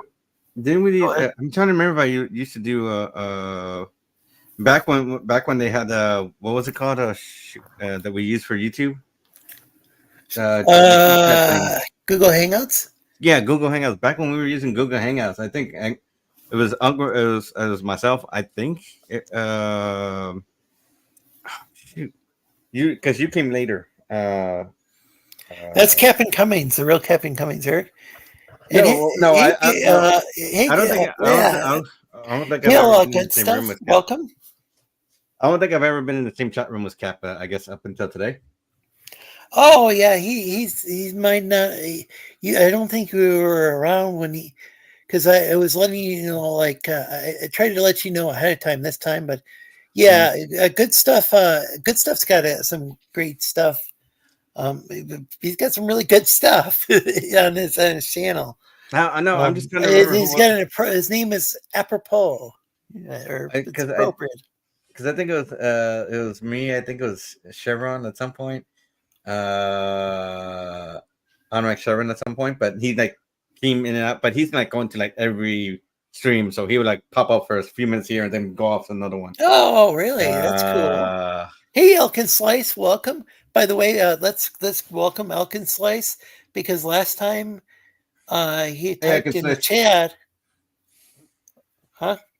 No, I was saying hello. No, now I gotta go because last time he typed in the chat, everybody ignored him, and it's like, and then it was like we went on for like 5 or 10 minutes, and then he left, and it's like he's like the panel doesn't read the chat. It's like, oh man, I feel really bad because he's a long time. He's actually part of the Sleestakians. He's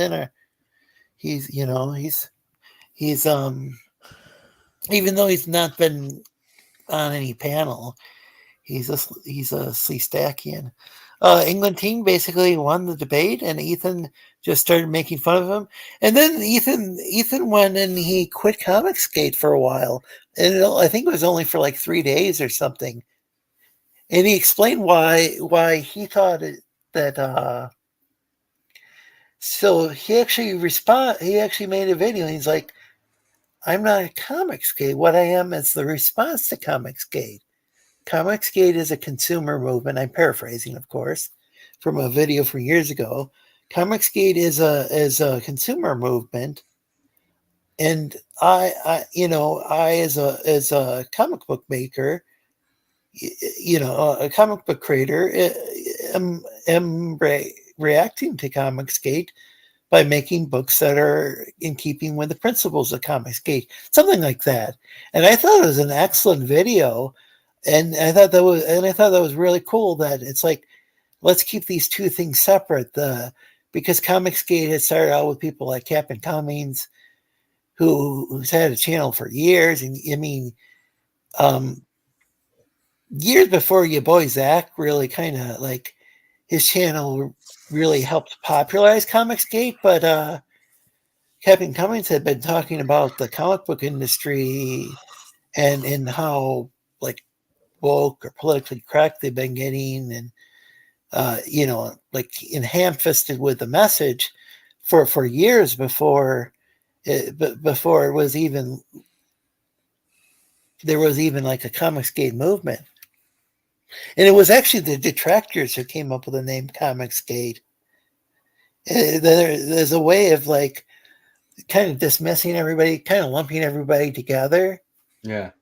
And I think Captain Cummings was one of the people who was like, let's use this as a hashtag. And then after a while, like your boy Zach kind of started copying him. And then it's just there were a bunch of copycats.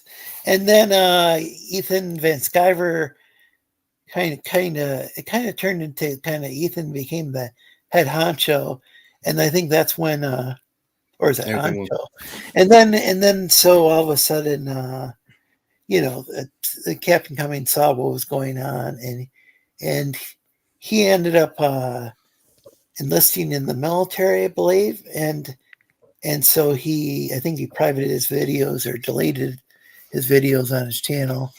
So he's got a huge channel, and it's just and it wasn't being used, and so that's the channel I believe that's the same channel he's now like uploading like Catholic related stuff to, like where he's reading the Bible and stuff. I think he was going to read the book of Enoch, which is the Ethiopian. It's the Ethiopian Orthodox Church, Eritrean Orthodox Church, and the Jewish people in the region, and also you consider that to be part of the Bible. But the other churches don't. I don't think I'm not even sure if maybe the Ethiopian Catholic Church uses it as well. I'm not sure. No, don't know. But he was going to read some of this some of this material that's not in most Bibles, but like stuff that like this Jewish and Christian literature that is known as pseudepigrapha. They're books that are attributed to people that they weren't actually written by, which a lot of scholars would say, there's a lot of books in the Bible that after the fact they're like, oh, I think it was written by so and so, but these are books that didn't make it into the Bible. You guys know about that? I know I'm talking a lot. But there's books that there were a bunch of scrolls and stuff, but they didn't have like print. The Greeks, I think, had what was known as a codex, which is like what we nowadays would call like a printed book with pages in it. But the Jews would use scrolls typically, or they would use parchment like animal hide to write on. It wasn't like all these different books were gathered together in like a single Bible like we have nowadays. There were all these different scrolls, and there were some disagreements over what was considered to be part of the Bible and what wasn't. And there still are today. Like the Catholic Church still has some books in there that aren't in the Jewish Bible, and a lot of the Protestants will put those books in what they call the Apocrypha. Like in the Orthodox Church will use most of the Orthodox churches will use the same books of the Catholic Church, and then add a few extra ones.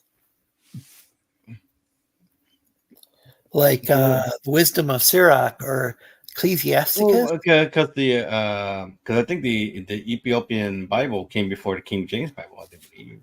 Oh yeah, it came centuries before then. Yeah, because people make the dumb assumption that Christianity started as Christianity is not an European. It's not an European religion. It didn't start in Europe or anywhere. It started off in there was a port of Jerusalem was what they Yeah, I mean, there was like Saint James was based out of Jerusalem, and and somewhere in I think it was the Apostle Paul. I mean, he or Saint Paul. He ended up writing a letter. He was collecting money for what he was calling the poor of Jerusalem. I think he might have used that term, but he was often in conflict with Saint James, because he was in conflict over whether or not Gentiles needed to convert to Judaism to be to be believers and to be part of the believers in Christ. Yeah. Yeah, I know. One of the terms was like I think what was it, followers of the way or something like that. Yeah, there was a lot of ways. There was a lot of changes and Yeah, stuff. Christian was used. The word Christian was the Book of Acts. Book of the Acts of the Apostles says that, which is the same author as the Book of Luke, the Gospel of Luke, says the Christians that the term Christian was originally used in Antioch, to refer to. Followers of Christ. Yeah. So it's like it just kind of it's like people. You just need to start doing your own research and stop listening to what somebody else tells you, because sometimes you just need to start reading things and start figuring out what is what and who is who and this and that and what started where, and Yeah, yeah, because I think most and because I think most ahead. people seem to not understand that Jesus was a Jew, was Jewish Hebrew, and then basically Yeah, yeah. And Antioch's in modern day Turkey. It's not. It's not. It's quite a ways from Rome. Yeah. It's the Rome was in a very early at the time very Rome. early place where Saint Peter and Saint Paul are both reported to have traveled there, and Saint Peter's considered to be by the Catholic Church, and to be the first pope. Now, there's some scholars who would say it was actually Linus, because there was a Pope Linus as well. Mm-hmm. And whether or not they were called popes or bishops or what they were probably called something else, and then might be a matter of debate too. And then they just kind of coined the term pope at some point. Yeah, I think that's my assumption. It's like it means Papa, and at first it was I mean, I think it means the same thing as Papa, and the word Ava or Abba, that was first used of the Coptic Pope, the Patriarch of Alexandria. Patriarch's another word for Pope. Gamergate was already over, but was still a big thing, so it only made sense to make it Comicsgate. I see. Because I wasn't here for Gamers. I wasn't really online for Gamersgate. I didn't even know what Gamergate was until I think Mass Effect 3. Like, what the hell? I think so my channel was created in 2016. So that might have been when I started watching some of these some of the Gamergate related channels. Did you see my latest poll? Ask good stuff. It's, do you pee in the shower? It's pretty important. It could determine the fate of humanity. Humans. And says, oh, well, means you don't have to do anything useful. Wait, what was this all about? Wait, what? It's known for her, like, her very, her kind of British, like, just call me him. British humor can sometimes be a little insulting, but so can my Land of the Lost style humor. Justice for Carol. Wait, does Carol not? Carol, do you have a wrench here? I hope everybody has a wrench here. And Carol, anybody, if you don't have a wrench, just please say something in chat. And please, if somebody's on the panel and they see somebody in chat without a wrench, or see somebody commenting about needing a wrench, please just let me know. I already read the Book of Enoch. It's pretty good. Yeah, it's interesting. That's where we Enoch, and there's another book that's in the Ethiopian Bibles that also, I believe, deals with fallen angels. I don't think rabbinic Judaism, which most forms of Judaism are rabbinic Judaism. Judaism was an offshoot of the Pharisees, but very different. I'd say it's quite different from how the Pharisees are like depicted in the New Testament.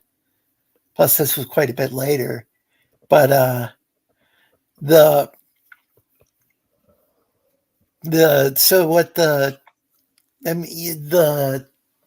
rabbinic Judaism, what I've heard, and rabbis, there's a saying: two Jews, three answers. You ask two Jews a question, you'll get three different answers. Is what that means, and it's a joke because two Jews, three opinions is a saying, and so what it is, you end up getting. There's so many different opinions in Judaism, but what one rabbi said might not be the majority rule. Majority opinion was that angels don't have free will, and that there can't be fallen angels.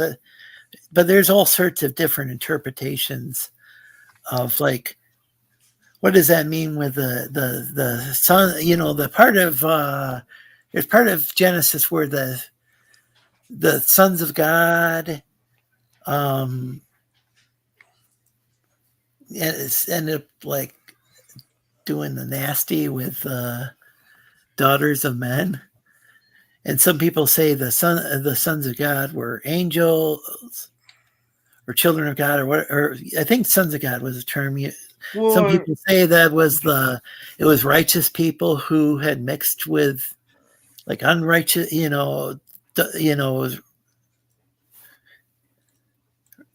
righteous people mixing with unrighteous people, people or whatever, Yeah, it's kind of. And welcome, George. Greetings. Hey, George. Greetings. Did you just finish your show? Yeah.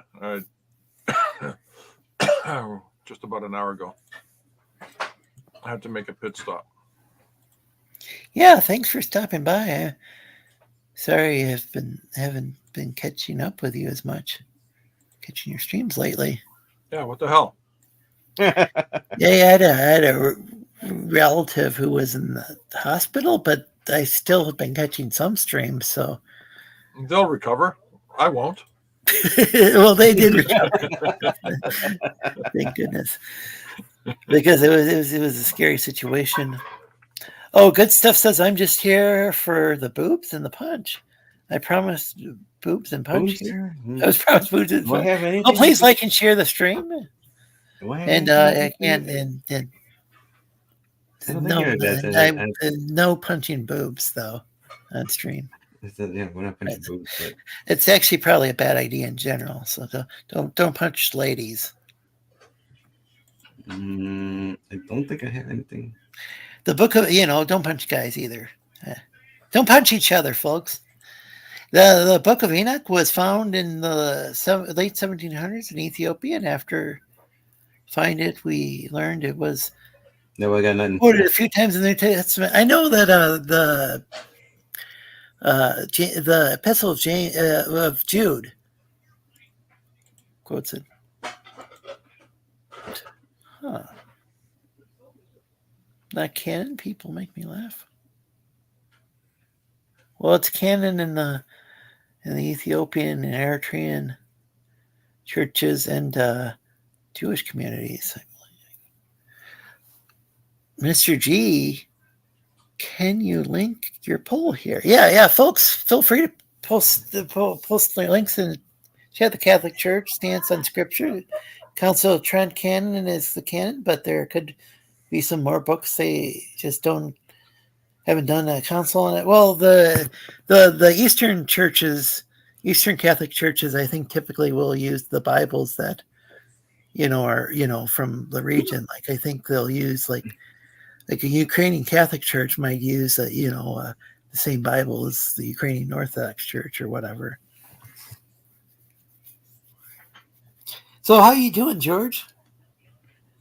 Yeah, all right. Nothing. Nothing. Huh? I can barely hear you. Yeah. So I think he's just being grumpy.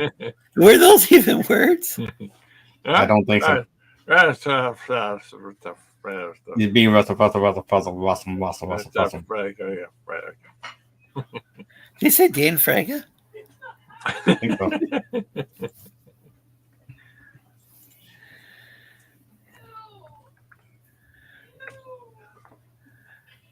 Okay, the Bible is just a tool, folks. You need to listen to Spirit for guidance.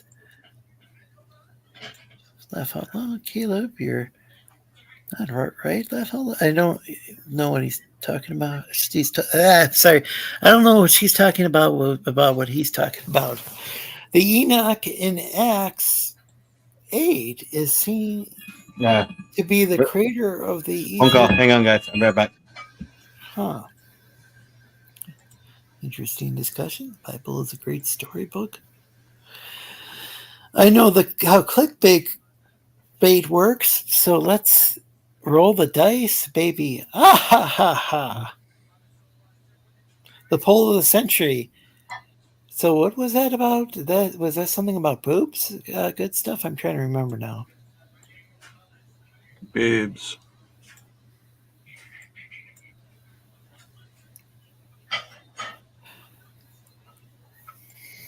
My pleasure had not decided the fate of. Oh, it has to do with deciding the fate of humanity. Oh, that's actually something I'm concerned about too.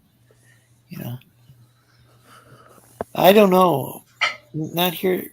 Oh, I see. Yeah, it's somebody at Unwrenched. Yeah, I think I know who that was. Someone on Wrench 10. Hey, the only person who can unwrench is you. Not on this channel, but a different channel. She said not here, but elsewhere. Other than Benny Hill and Monty Python. Wow, your references are old.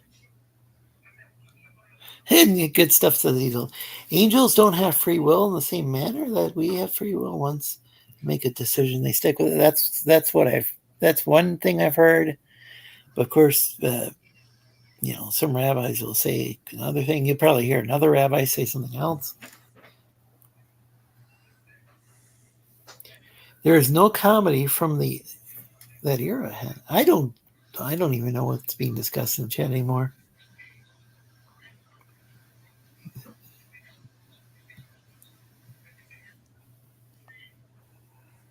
Other than me, okay. I'm just gonna skip ahead. I'll take care, Matt. And Matthew D. Rees in the chat.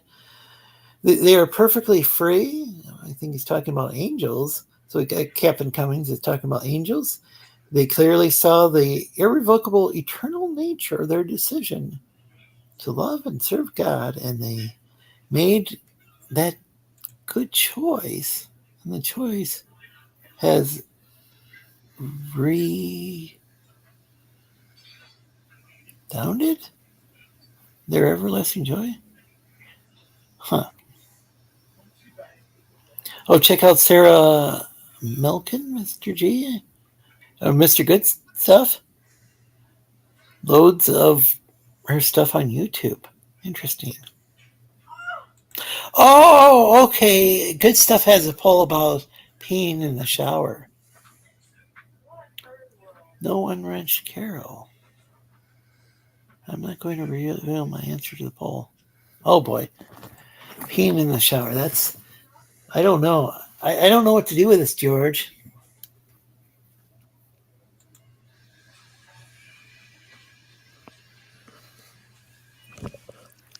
This panel has gone, except for me, the panel's gone completely silent.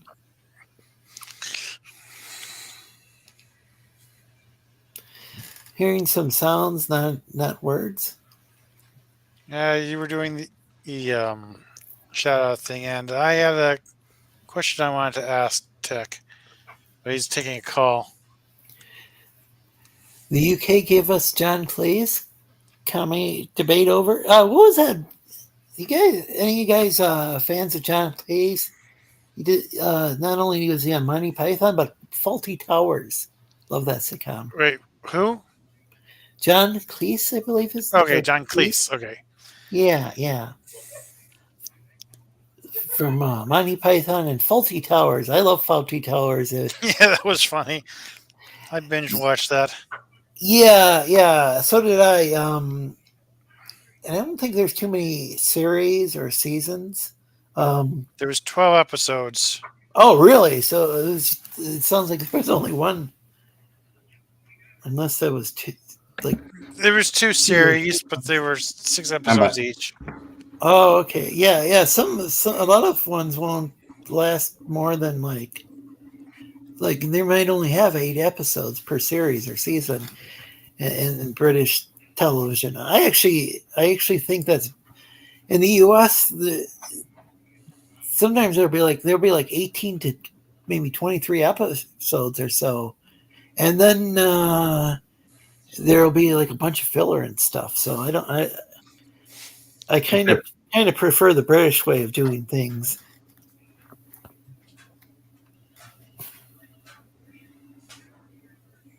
Okay, so what was going on? I don't know. George is on the panel, but he's awfully silent. How many panels are you on today, George? Well, I guess. Wait, what? What? Who? When and where?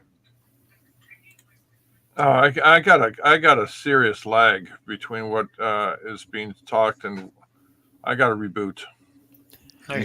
Okay. Well, thanks for joining us, George. Not sure if we'll see him again today. He's been having issues lately with his computer.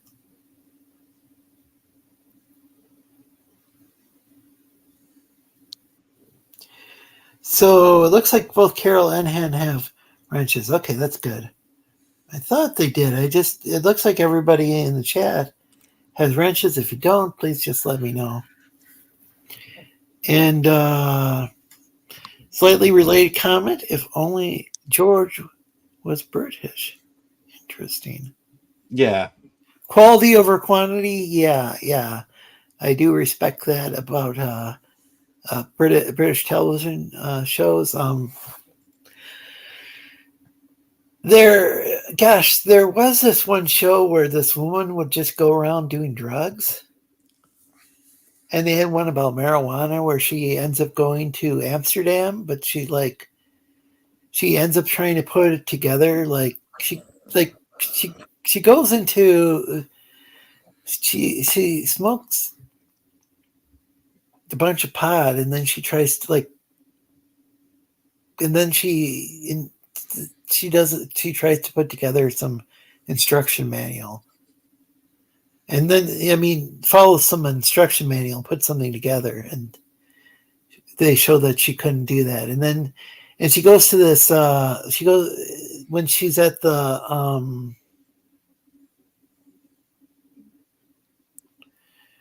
it's been years since I watched it, but this woman goes into, it was like on the BBC, or maybe it was on Channel 4 in the UK, but I think whichever channel it was one of them that was at least partially subsidized with what they call a television tax, or something like that. It's a television. It's a fee when you buy a television set, I think. Mm-hmm. You gotta pay a fee. I don't know if it's a yearly thing or what, but what or license or something. Yeah, But the BBC. You have to pay for the she goes BBC. into this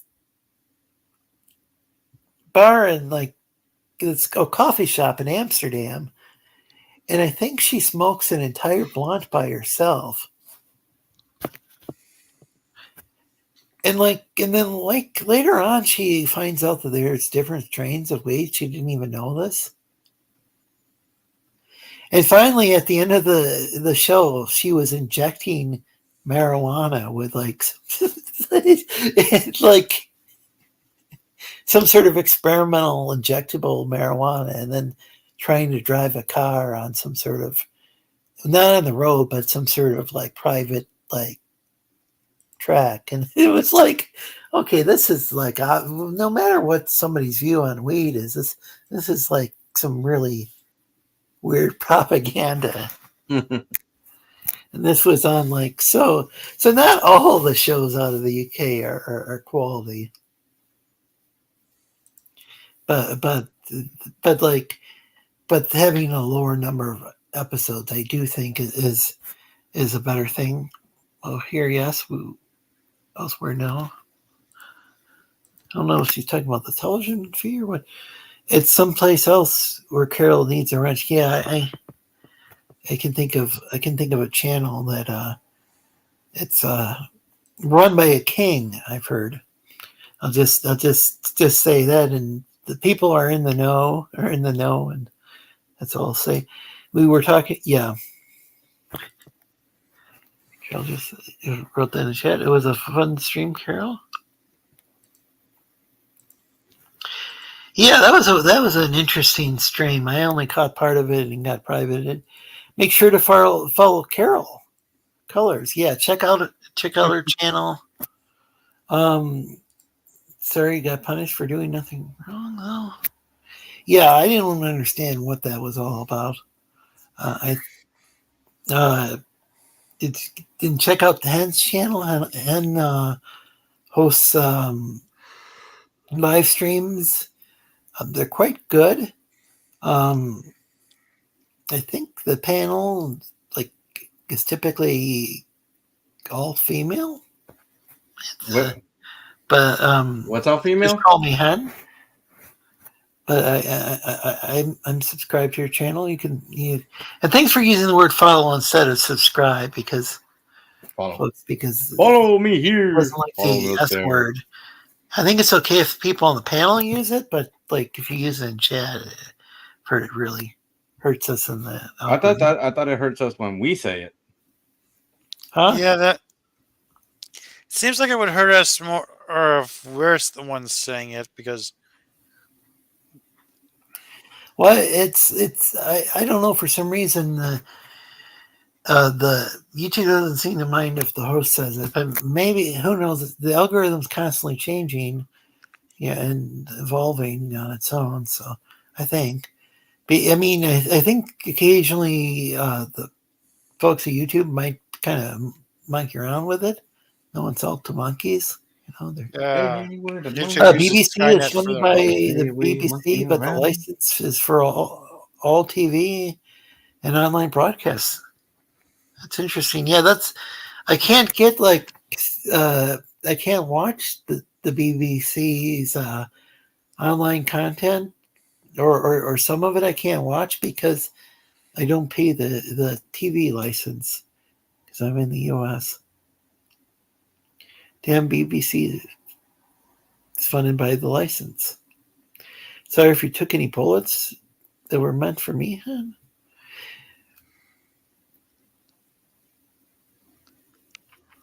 Carol, you play a great bad guy, Gal. I was laughing the whole time, Carol. Oh, they're talking about what happened in a different chat. Oh, okay. Yeah, so it's some kind of side talk, but I'm kind of familiar with. I'm not sure what instigated the situation, but a certain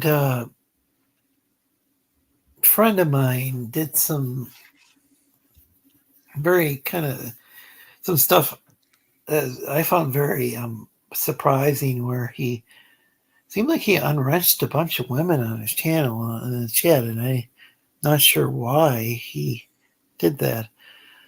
Mostly, but we have guys sometimes. Oh, okay. Mark says, "You're so nice, Kayla." Laugh out loud. You're so nice, Kayla, but I wouldn't recommend following me. I do lots of interesting things all over social media. At least if you're CG. So okay, yeah. He's got some very. He's got posts a lot of stuff that's critical of a lot of things, but Mark also has a lot of insight into like he can give people some really good advice as well.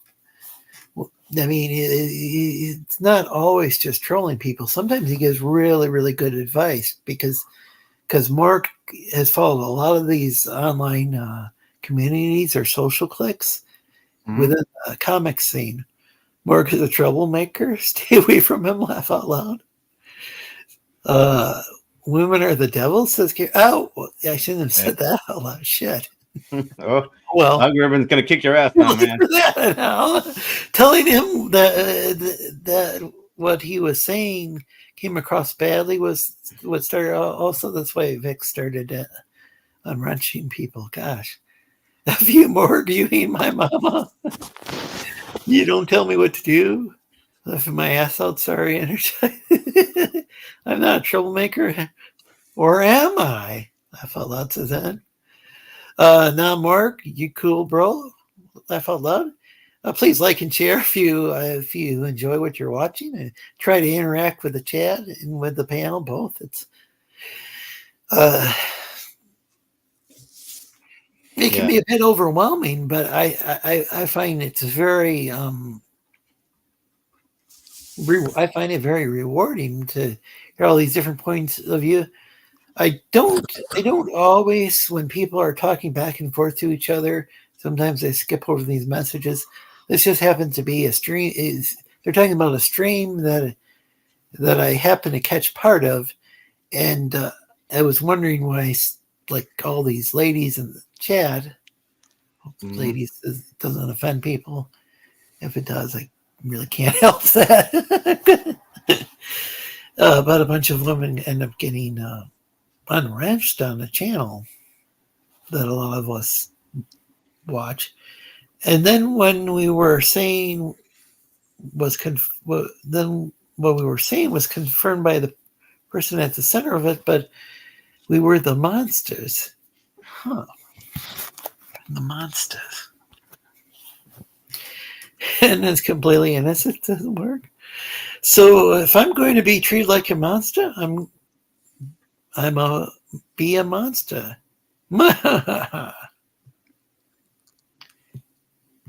some emojis that I don't understand.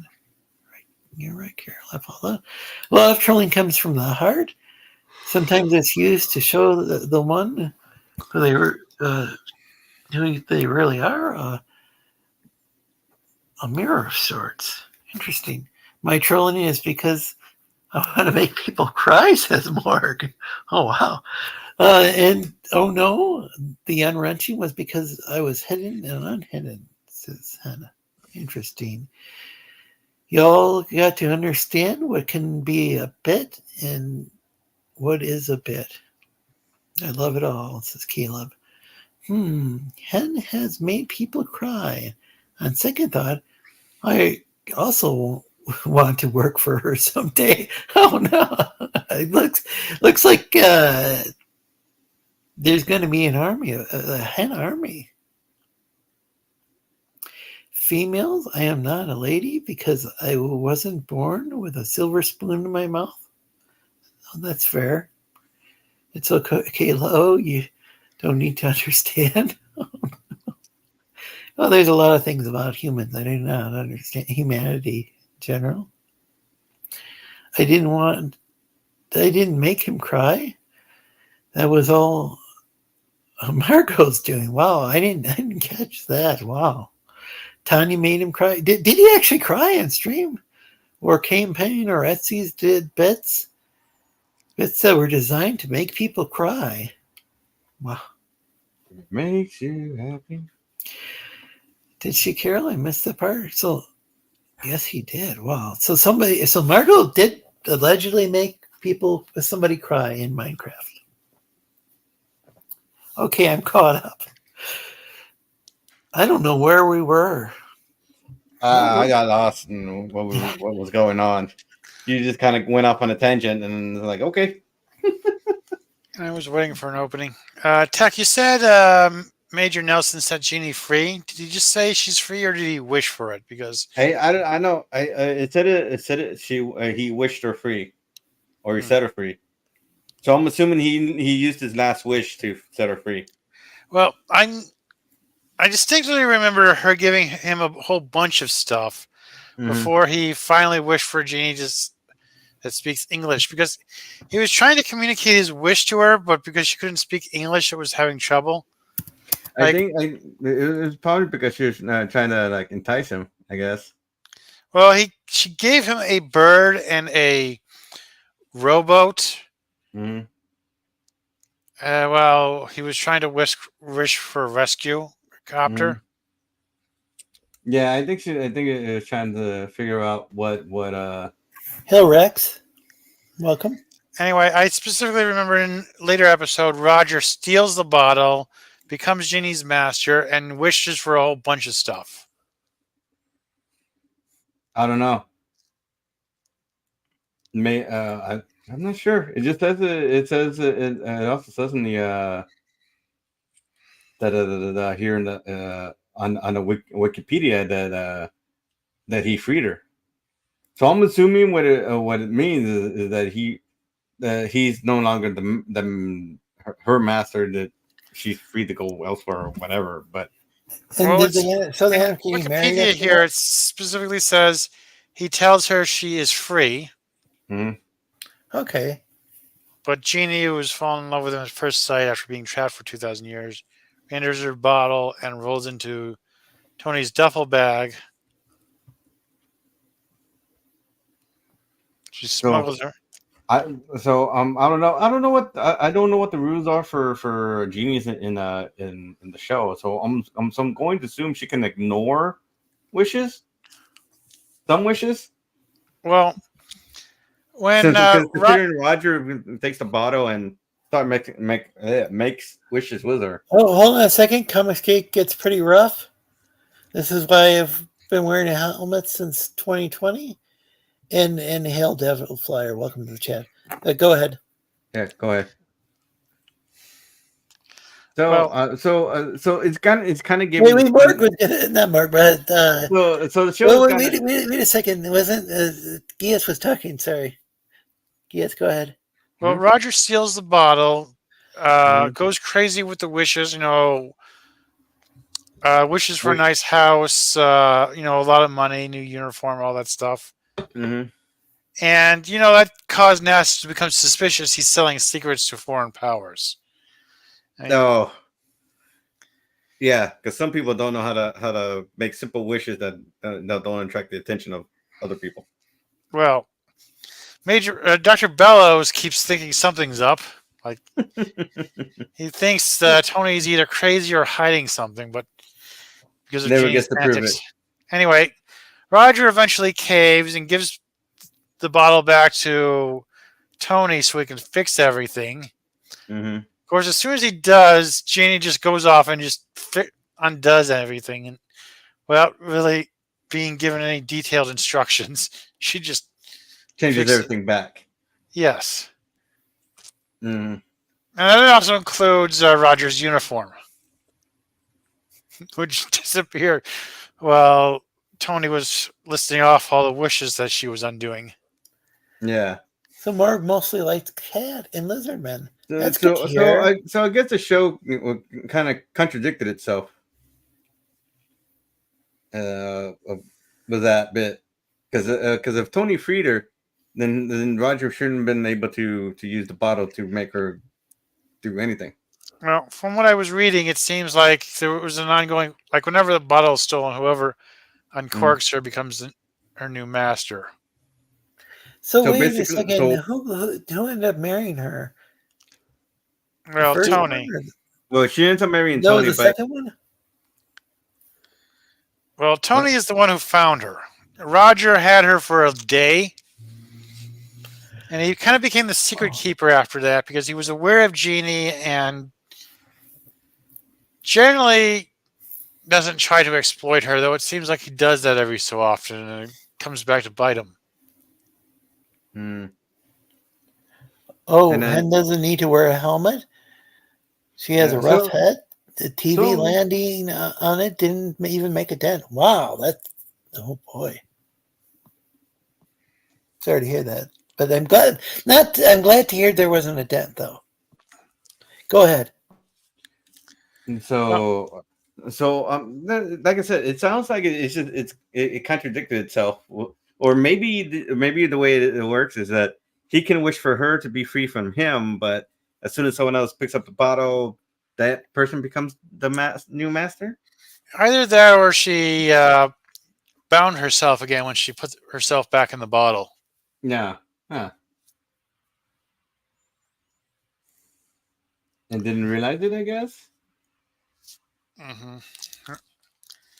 Maybe. Or maybe she couldn't just teleport over to him or follow him. Like, she needed to smuggle herself in, and I guess he's, him wishing her free in the first episode is to get around the negative connotations of him having a woman who can't refuse him living with him. Yeah. A romantic. And then down the line it contradicts itself by making Roger make her do things. So like, okay. Well, it is possible that you can't just free a genie. Like I remember another episode where Jeannie became human. She couldn't do that herself. She had to summon a guy to do it for her. And he was against the idea, so he only turned her human for a day or so. Right. He specifically put the time limit on there because he couldn't have all his genies becoming human. All right. No. It's just a weird. It's just a weird setup. Now that I think about it, and then because like Aladdin, they had it like, well, after when you make your like Aladdin's like, okay, I'll use my first 2 wishes and I'll use the last one and I'll use my last one to set free. And at the end of the movie, he set the genie free. But Genie still had his powers, but they were like half of what he had when he was still bound. Yeah. So I'm assuming that was the idea with I Dream of Genie, is that she was set free, but she had half the power she would have had if she was still bound. She seemed to be able to do whatever she wants to do. She's been trapped in a bottle for 2,000 years, and she's kind of out of touch with the modern society. Yeah. I remember one time she tried to make a sweater for him without using magic. And it was still on the goat or sheep or something. She kept bouncing around, trying to find some place to hide while she could shear the goat or the sheep. Dr. Bellows explained to her the process of how you have to, how long it takes to make wool into a sweater. Yeah.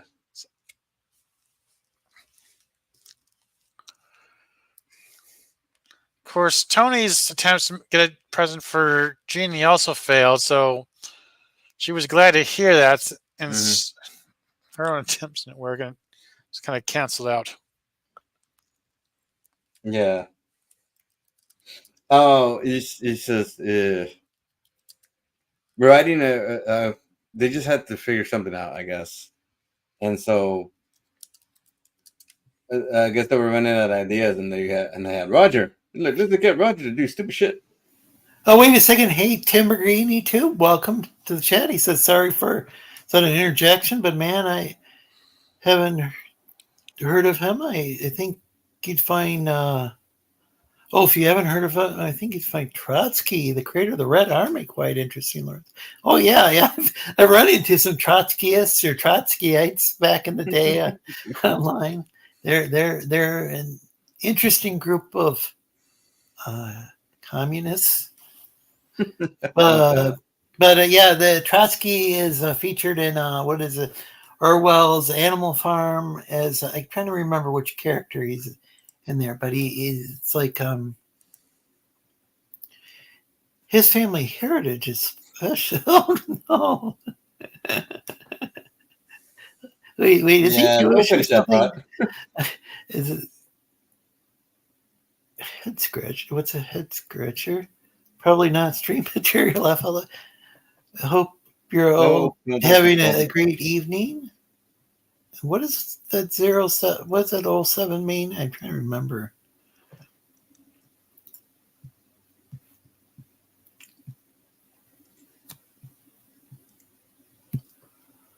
Sorry to interrupt. I've reinstated Hen. Wait, you can do that? Wait, can you do that on Vic's channel? Oh yes, he is basically personally responsible for getting rid of millions of his own people. Oh, it's mind blowing. Well, you're going to have people like that in any ethnic group. Well, you're nationally, you're always going to have people who assholes like a certain mustache guy during World War II. It said that he was plotting to actually,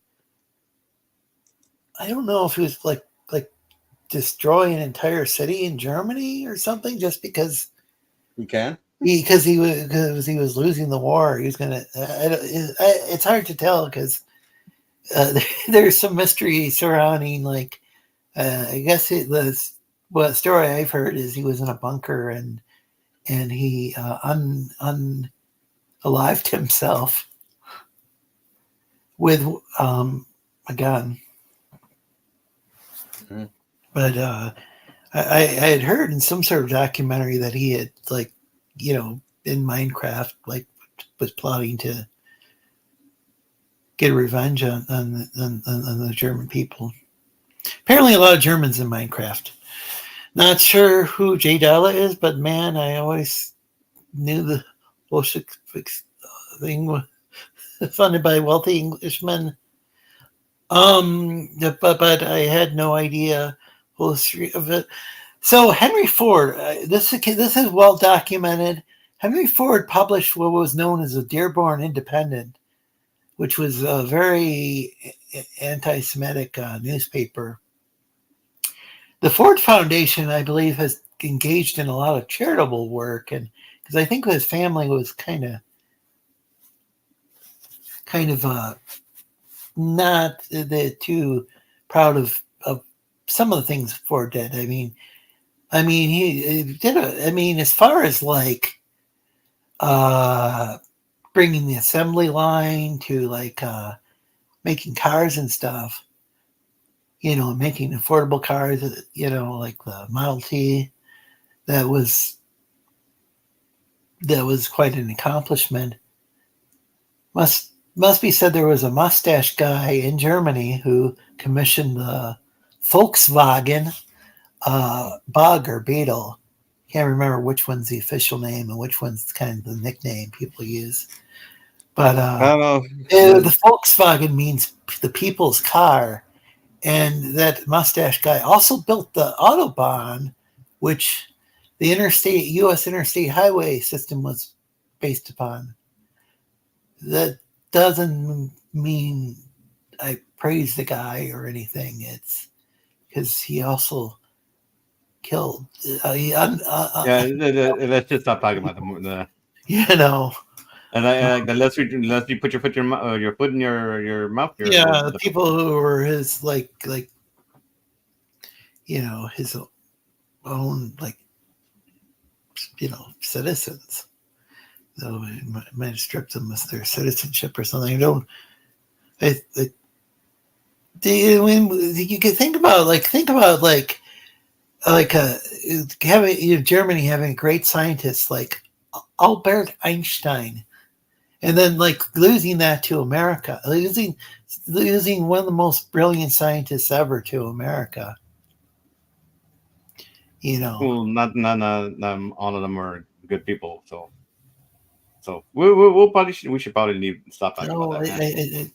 but I'm saying this is. I think this is stuff you can cover in like videos and stuff. But yeah, they don't like. There is some of these terms are ones that will upset the YouTube algorithm. Believe it or not, Colonel Mark, Jesus Christ, has a lot to do with it. What? There's this guy with these certain people who's a true Messiah named Shabbatai Zevi. Well, that's, I don't know. So wait, are you getting your info from Jay Dalla? Because I wouldn't necessarily rely on Jay Dalla as I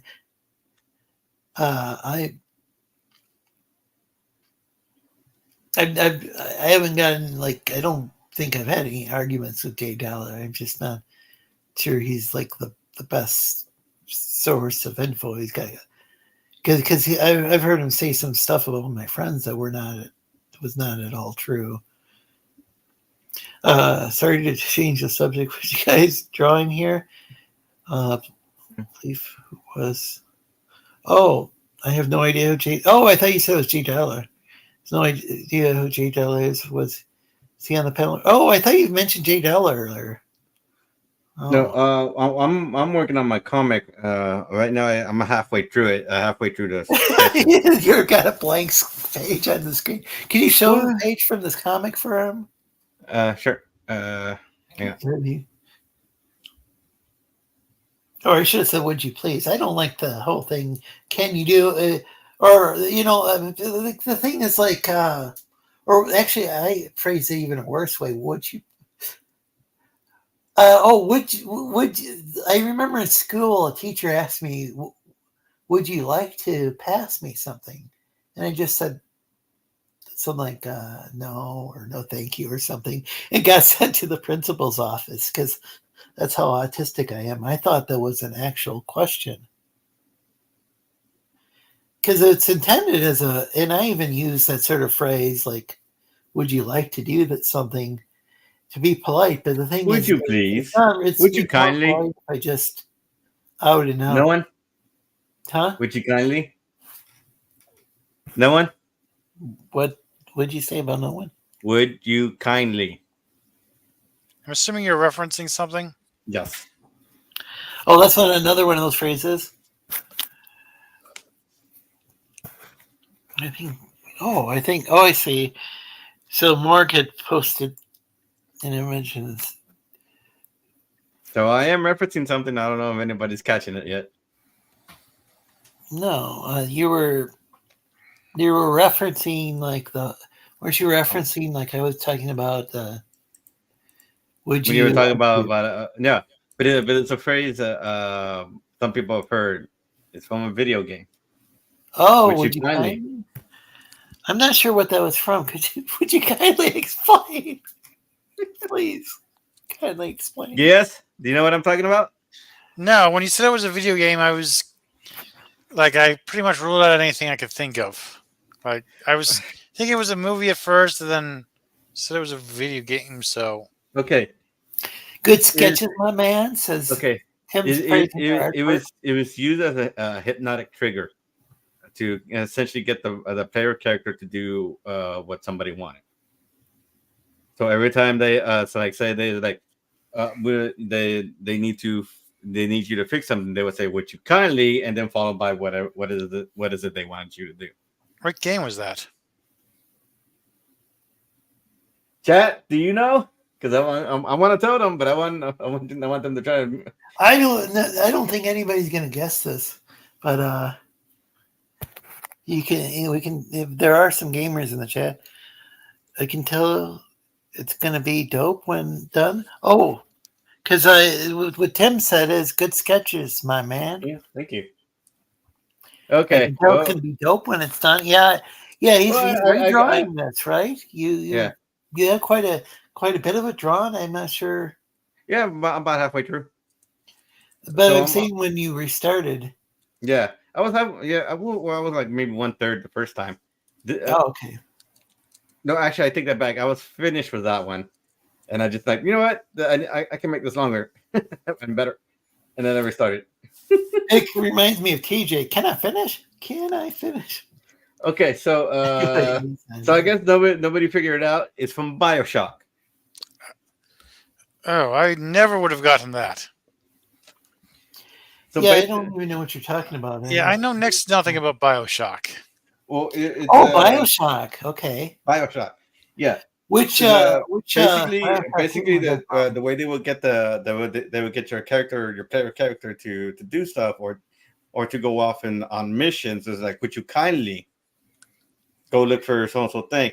But and most people didn't catch it until the end when you finally confront the founder of the city, and he basically tells you, yeah, you're a freaking slave. You've been doing what anybody tells you. Anytime they say this phrase, and then whatever it is they need you to do. Like you literally have not been doing anything of your own free will. You've just been following somebody's orders because they, kind of made you do it. Would you kindly take a poo? Yeah. Yeah, pretty much. Was that actually one of them? No. Because there was. I've been thinking about this. I was thinking about Beavis and Butthead the other day, and I'm going to assume somebody made a joke out of it. There was a scene where Beavis and Butthead, where Beavis is imagining like that Butthead's Captain Picard, and he's and Beavis is imagining that Butthead is Captain Picard. Mm-hmm. And he Beavis is Captain Riker, and then Commander in this like kind of dream or whatever, it's like the Butthead says, "Number 1, I order you to take a number 2." classic Mike Judge Beavis and Butthead humor. That's just what they that was like the big revelation for that game. It's like when he's practically telling, dude, you've been following people's orders, like, and you haven't even been paying attention. That I should have made this a little bit more. And so that's why I said, would you kindly, because you were talking about it. I'm like, oh, this is a perfect place for that. Yeah, the thing is that would you kindly. So which of the BioShock games was it in? The first one. Oh, okay, because there wasn't there like a BioShock Infinite? Yeah, that was the last one, I do believe. Was that based in some sort of like? It was in a sky city where like BioShock one. I'm trying to remember the theme. I think it was like Can't Escape Fate or something like that. Because basically, your main character that you play is also the main bad guy. Spoilers for those who've never played that game. And then, please, by the way, if you like what you're seeing, please like and share this stream. It'd be fun to get some more gamers in here to, also more like comic book fans, of course, and more fans of just arts and entertainment in general. This is a variety show. So I guess BioShock Infinite was more like a time loop, I think, that I remember, because it would time loop. Because you were given the first sense of it right at the beginning of the game. What kind of tells you you're in a loop. You're looping. So, thanks for the spoiler. No, sorry. It's a game I have that I'd like to play. You'll probably forget it in a week. Yeah, till the end of the game, it's like not going to be a shock. So, yeah, and yeah. So I'm halfway through. I'm already halfway through this book. So I'm debating because I was gonna do this as a webcomic on Patreon. So I was debating if I should just start doing pages now, and then that's why. So I was also thinking about things like branding and what have you. Do I really want to stick? Just a second. I'm sorry to interrupt again. Yet again. Hello, my fellow YouTube nerds. I'm just a regular YouTube nerd, cool guy, just like you. Hey, bot. How's it going, robot? Do you know this person? No, it just sounds like a bot. Yeah. Fantasy favorite entertainment. I think I know who that is. Anyway, go ahead. Well, like I said, so I was also thinking about branding, and it's like, should I really stick with high tier comics? Because you look at, I was looking up all the company names that have been out in the years. You have Marvel Comics, Detective Comics, or DC Comics, as it's called nowadays, or has been called for a long time. You have Boom Comics, you have Archie Comics, and so on and so forth. So I noticed a lot of them. So I noticed a lot of them like a one-word names or two-syllable one-word names. So I'm just debating if I should stick with high tier as a serious company name, or should I move on to something more? Should I do this? Because I'm just looking them up. You've been so wait, is high tier being used by a bunch of other companies or what? Well, I found you've been using it for months now. Actually, I've been I looked it up. There is a company called Tier something. And, comics? Not a comics, but it's a Tier something. Does it have anything to do with publishing? No, it looks like. Well, then I don't know. I'm not a copyright lawyer. I was still have to go through. You might not, Yeah, so I was worried about things it's like I think it would be an issue if it was overlapping with what they're doing. Yeah, I could be wrong. So here's an example. The Beatles had a record label called Apple Records. Some of you might have heard of. After they were distributed in the U.S. by Capitol Records for a while, and then they had their own label called Apple Records. So when Apple Computer started, they made an agreement with Apple Records that they weren't going to get in the music business, but then they included what was known as a MIDI port in the Apple 2GS. The GS stands for graphics and sound, and the MIDI port allowed people to hook up like say their keyboard or whatever like input device for making music into the computer, and that got them sued by Apple Records, and I think they lost in court. So it all depends on what you're planning on doing, I think. Also, there was Penguin Software, and they were afraid that they'd get sued for some reason by Penguin Books. So and so they changed their name to Polarware. At first, I thought they did get sued, but then I read that they were afraid of getting sued. So books and software are quite different. So I don't know if Penguin Books was making software or what the deal was. Yeah. Like there were publishers that were making like say CD-ROMs with encyclopedias on it and stuff. So I don't know.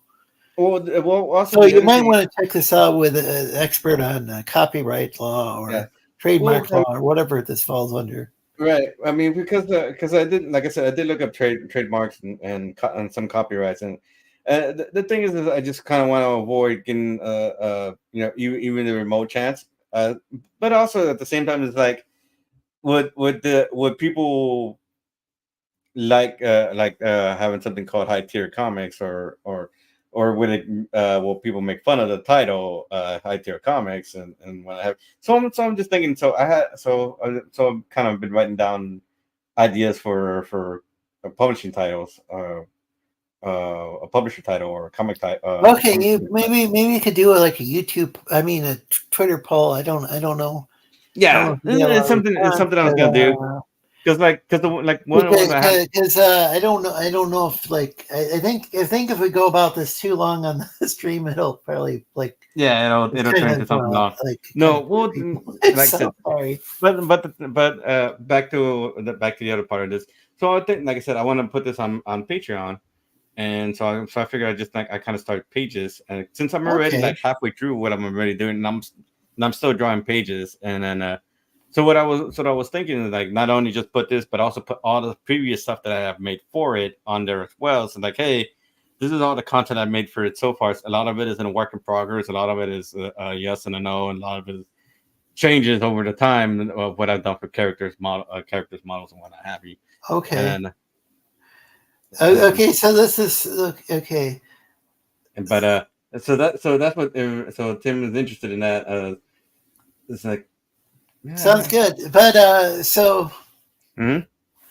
Wait. If they're interested, what? I'm sorry. I mean, if they're interested, like I can set it up and start putting stuff on there, start going to it. Yeah. And then because like I said, I'm already halfway through this. Yeah. Yeah. So I plan to do this. Look, I definitely want to check it out. So. Mm-hmm. So just let folks know when you got it finished. Yeah. I mean, obviously, I want to. I like seeing updates and stuff, but yeah, well, it's like talking about it ahead of time, and like going. Yeah, I know. I keep doing that. Just get it done, and that's get it done. Because this is something that happens with a lot of creators. Is they'll spend a lot of time talking about it and never actually do it. Yeah. Yeah. And that's why I'm like. That's good. It's good to let people know that's an upcoming thing. Mm-hmm. Yeah, like I said, the only thing I was also thinking about was branding and yeah. If I should, I don't know what to tell you there, but yeah. So because I was thinking like something that may be closer to what this story is, so maybe like Starlight Comics or something like that, or Star Beacon or something, Okay, well, if you can, I don't know. But I promise you. Wait a second. Wait. I was gonna say what I was gonna say. I think we're gonna lose viewers if you just keep. Yeah, what I was gonna say was like I promise you it'll be the one title to rule them all. So once I switch that title or keep it that title or whatever I decided, that's the title I'm gonna stick with. Yeah. For everything. Oh, so Creative Block is live. Mm-hmm. Huh, what type of show does Creative Block host? Yeah. So you guys like 10% can't stay much longer. Well, I appreciate you showing up, Dogs and Pups. Yeah, thanks, Dogs and Pups. I mean, if you like Southern accents, okay, that's nice. It's nice. So it's kind of like what I'm saying to Daniel. That's nice. Yeah. I mean, if you're, it's 5 minutes till, or so. Go ahead. What else is there going on? And anybody play any new video games or hear about anything new coming out in the world of like arts and entertainment? Nothing good so far. So far this year has been kind of shit. Sorry. Fine. No, you can say shit. You just don't want to I think it's within the first 30 minutes. Well, yeah, I don't know how many minutes into the. I don't know, because it might be 30 seconds. I don't know. You don't want to say in the first minute or so in Minecraft. I don't know, because Power World came out and apparently it did so well. What is it called? Power World, PAL, PAL, and then World. It's basically Pokemon with guns. Oh yeah, that's actually doing really well. Numbers. People and actually the makers of the game are so even though it kind of they're indie developers Pokemon, they're saying it's more like Ark actually, as far as gameplay is concerned. Yeah, it plays more like Ark. Yeah, because I tried it and it plays more like Ark. What And do you I what can, do you think of it? or maybe Conan Exiles. It's basically a survival RPG ish game. Um, so you have to level, you have to do certain things before you can open up a tech tree to make certain items or do certain items. Um, as far as the pals are concerned, that's what they're called. Um, they go by levels, and some of them are like they're either deadbeat characters or they're the most vigorous characters that will do work for you like there's no tomorrow. Oh, I heard you can you can actually run your character to like the point they get exhausted and die. Though, Um, I don't know. I've never you heard heard of that. anything about that? I don't. No, that sounds something that happens. That would probably happen more like on Conan Exiles or Ark. Well, I heard it can happen in that game as well. I don't. I I don't don't know. really. I don't. I don't. That's just what I heard. That's what I was reading. It's like got to be kind of careful, is what I heard. But I don't. I don't know. I don't know because I don't know how big of an issue that is. I mean, it's kind of like I know if you. I maybe know if like you, in Breath of the Wild, you use your weapon a few times, and then it breaks. most of them break. Maybe they're talking about if you don't eat, because if you don't eat or drink, you can starve or dehydrate your character to death, I guess. So that sounds kind of like survival mode in is it Fallout where you have to drink water or something to survive? In a No, survival mode. it's basically it's in a lot of survival games like Subnautica. You have to eat and drink like everything else. If you don't, you're gonna die. But in some What's games they that give game you called? Wait, you said this really fast. What was it called? Subnautica. South Sub Antarctica? Subnautica. Subnautica? Subnautica. Yeah. So what is that about? I've heard of it. It sounds familiar. It's basically your character crash lands on a planet that's mostly made of water, and so you have to like scuba dive and look for materials and what have you to start building things required for survival. And then so as you progress, you're able to build things like subs and what have you, and all various things that you can do. And then it's basic. The only difference is that most of your enemies are going to be fish or aquatic life.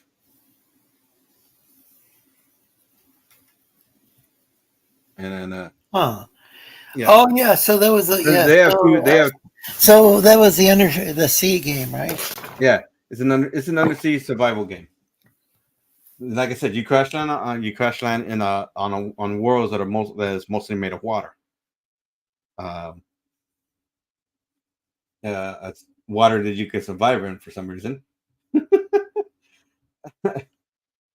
And then because like Conan Exiles is basically you being your own Conan inside the game. You can be male, female, and you can kill things. You can kill people upset and what have you, and so on and so forth. I played it a bit. The biggest thing was Conan Exiles. They have this thing called the Purge, and basically you have a bunch of enemies that'll come out of nowhere and they'll dogpile you to death. Oh boys, do you know when your character dies, does it regenerate or? Yes, it's one of those games that is if you die you drop all your crap, all the So, stuff that so it sounds like it's kind of like a roguelike or something. yeah. Though, But though it's if you not. can Though turn it's not like it's not one of those kinds where you just lose um everything altogether. I mean, I mean, it's not like. So, I mean, it's not like no, something where you lose your. It's not permadeath, but you lose the stuff you have. no you what you lose is Welcome to the stream, Will. what Hey, you guys. lose is what was in your inventory and what you were wearing. So if you were wearing this, awesome high quality legendary armor, and you when you died to whatever it is that you were dying to, you will lose that legendary armor unless you go back and go get it, which means you have to have like a secondary pair of armor and what have you to go back. I almost lost a really good axe because of that. Anyway, welcome. Welcome, Will. Hey, thank you. Will. Still having a hard time hearing you. Let's see. Can you hear me now? Yes. Yeah. Okay. I can hear you. I forgot I moved my microphone, so I was talking in a different direction. No worries. It happens. Okay. Try now. Hello. Huh. Okay. You're good. Well, I can't get you much. I can't get you any louder, but tried adjusting the volume, but I couldn't do much. But going AFK for a bit. Yeah. Okay. Well, thanks. Yeah. Appreciate you joining us. And then so yeah, because like I said, because I was fighting a giant snake that was doing poison damage, and apparently it could stack poison damage up to 6 times, and I didn't notice, and I died before I could do anything else. That's not good. So Will, and Will's from from the Creators Outlet. Yep. How's it going? And, yeah. So Will actually worked in a strip club for a number of years. I like telling this story. Like 30. 30 years. Wow. 3 decades. Dang, that's a long time. What was that like? When all my friends would get like good, high-paying jobs someplace, my comeback would always be like, "Yeah, but naked bitches give me money." What? But naked bitches give me money. Awesome. Oh. Yeah. We were just talking about this Conan game. This what's it called? Conan Exiles. So are the characters nude? Speaking of strip clubs, are the characters nude in that game? They can be semi-nude, as far as I know. But I didn't know, like, because I heard something about that, but I can't. But I haven't. Basically, they'll be topless. I might have created a character a long time ago, but then I didn't. Basically, the game at least, but basically, the character is topless. Oh, okay. Yeah, you'll never see down there. But like or not or get a. You can have like a topless chick in the game. You can have. Oh, okay. But the thing is that once you put on armor, that nudity goes away. Oh, okay. Yeah. If she dies, she dies. If she dies, she dies. Yeah. But then you lose all your stuff. Yeah, you lose all your stuff when you die, but you can't turn that off, which is one of those things. So the stakes are higher. Oh, go ahead. Yeah, the stakes are higher if you leave those settings on. It does go away when you can turn off, because you can turn off the purges and you can turn off the stuff. I turn off the purges so I can figure out what I'm doing so that I can do them faster. Wait, you don't have to have that mode on? The purging? No. You can turn it off, but you still have bad guys in the world that you can go and fight and they'll still kill you. So this is a single player game, or is it a multiplayer? You can play it. You can solo play it, but there are others that will kill you. Yeah.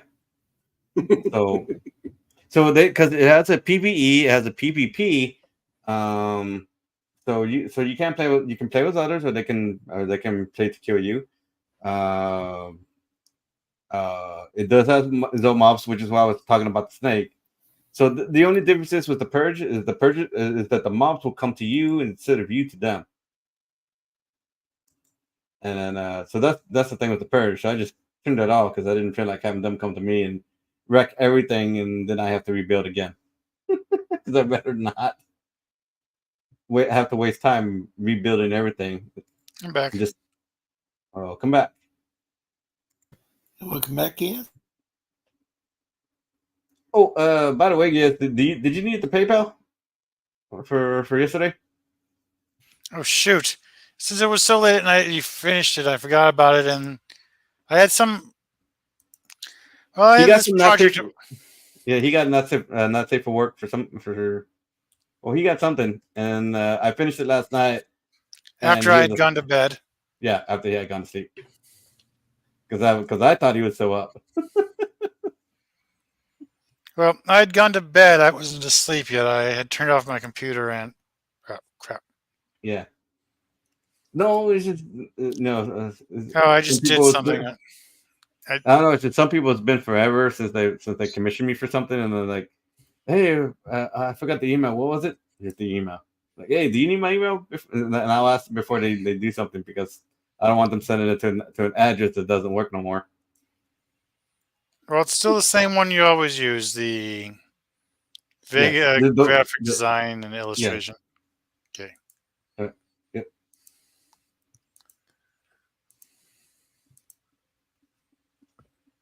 And now just struggle with the fact that not all my keys work. Mm-hmm. Including the 5 key. Let's see. So did you stream tonight, Will? Yeah, I just finished. I'm uploading everything now. Was it okay, Boomer? Yeah. Okay, Boomer.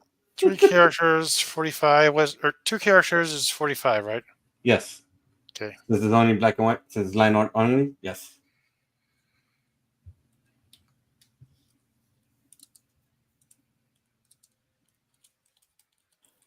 If you guys like what you're seeing, please like and share the stream. It helps get the word out. Yeah. So. Yes. Also, much of my time today was spent on the project that got suddenly moved up a week. Yeah. Oh. Work. Yeah, we had set up something for a group meeting, which we thought was the 8th because the woman typed in the wrong number once when booking the time. Then we later found out the meeting is on the 1st, like a week ago. Yeesh. Oh. Like this was booked months in advance, and then suddenly we find out it's moved up a week. That's why it should be like make double sure before you hit something. Well, yeah, my boss was actually confused about this and had asked for clarification a few times, but she apparently misinterpreted what she said and was more focused on the time it starts rather than the date.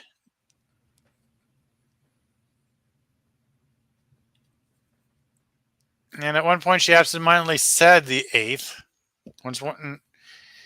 She said Thursday the 7th, which confused my boss, of course, and asked for clarification. And I guess at some point she had the 8th before realizing what she'd done. So basically, so she had a super long blonde moment. Jeez.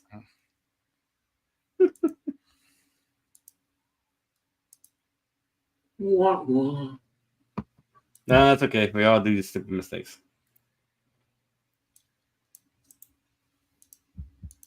You want a podcast? No. Sorry.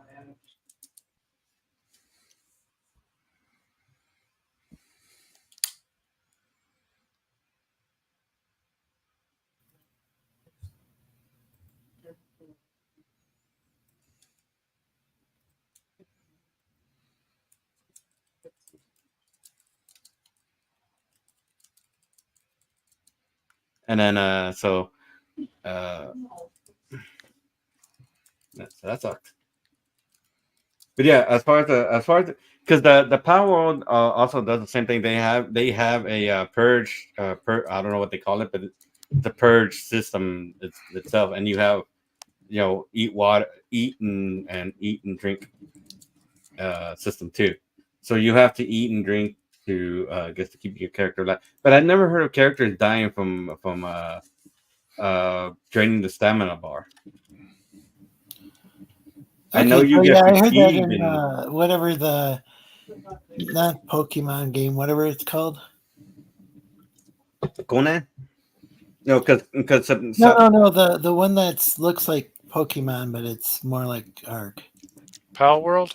Power. Yeah. I've heard that you can like exhaust your characters from overworking them. I mean, well, it should be like any other game. You'll exhaust your character to a point. I mean, like exhaust your like creatures or whatever, your monsters. Or... basically, it's like any other system. You have to keep your pals content, happy, and fed. If not, then okay, so that's what I was. Okay, that's what I was getting at. Yeah. Sorry, I wasn't more clear earlier. Yeah. So, Will, what did you cover on your show? Tonight, Tom and I went through All-Star Comics 65. It was written by Paul Levitz, and the plot and all the art chores were done by the amazing Wally Wood. Oh, Wally Wood.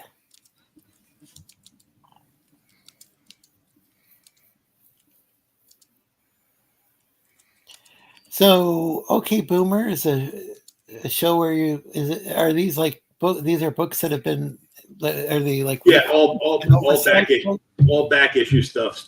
We do books from Golden, Silver, Bronze, and Copper Age.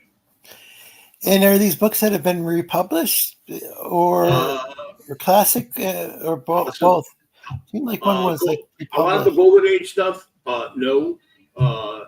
Some of the Silver Age stuff usually gets collected over and over again, depending on the story. If it was just like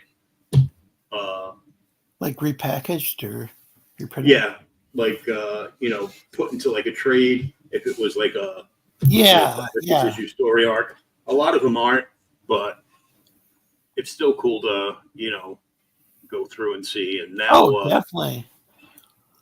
Now, Boomer is now an audio podcast as well as a video podcast. So it seemed like you were already streaming to multiple locations, but now it's an audio podcast as well. The interview show started as an audio podcast, hosted by Age of Radio. But anyway, you can get a podcast. They're all free, and you can listen to like interviews with creators, like some mainstream creators, and mostly like all indie guys that have like a live campaign somewhere. So it was started out by somebody else, and he took over the reins, or no. The first show was Boomer, and then from Boomer, I like within a few months, I started up Creators Outlet. So was it inspired by that show, or an offshoot? No, it was inspired from me not wanting to spend $75 to walk into a convention to talk to creators and see what they got going on. Instead, I can just sit at home and have them on a show and talk to it myself. Wait. So the guy who hosted the show, did he go to cons, or he's had a lot of cons, or? No. Creators Outlet is just me. Yeah, but what was? Okay, Boomer is my friend Thomas and myself. Okay. And that's just like back issues that we read. Yeah. What was the podcast? Okay, Boomer is the podcast of the back issues. Creators Outlet is the podcast of the interview show. And for quite a while, we were running an art stream with Sean Zilla from TikTok and that some excellent. And he's still doing art, still doing a lot of art, but he ended up running into a couple of problems financially down south. And that's unfortunate. I mean, so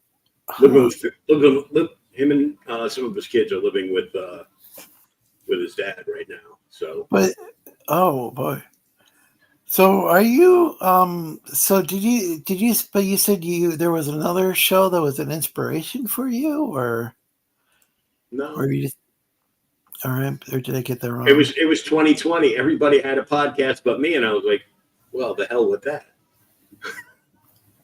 And then I started it. So Oh, okay. I had people telling me you should do it. You're always talking to like, creators. I thought you were talking about some other host who had done some podcast. I had friends that were already doing it in different formats, but like it was like mostly for like, it was basically all new stuff, like the weekly releases and stuff. And I'm like, I don't buy any of those. I don't want this trash that the big two are putting out anymore, destroying legacies.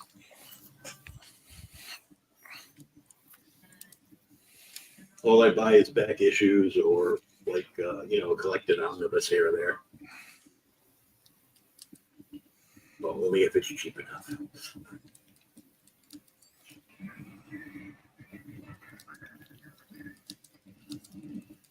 Anything new that looks kind of cool to me. I've got a couple of apps that I can read comics on, so I do that. Wait, do you say a couple apps? I subscribe to a couple of apps that I can read comics on for free. So. Oh, okay. That sounds pretty helpful. Yeah, I've got a membership. I'm in the midst of a 1-year membership with Global Comics, which has tons of great stuff on there. What did you say it was called? Global. Global. Okay. I was trying to figure out if it was global or local because I GLOBALCOMIX. And are these legacy comics or newer comics or both? It's new and some back issues. You get like a lot of indie stuff on there. Oh, okay. You can read manga on there.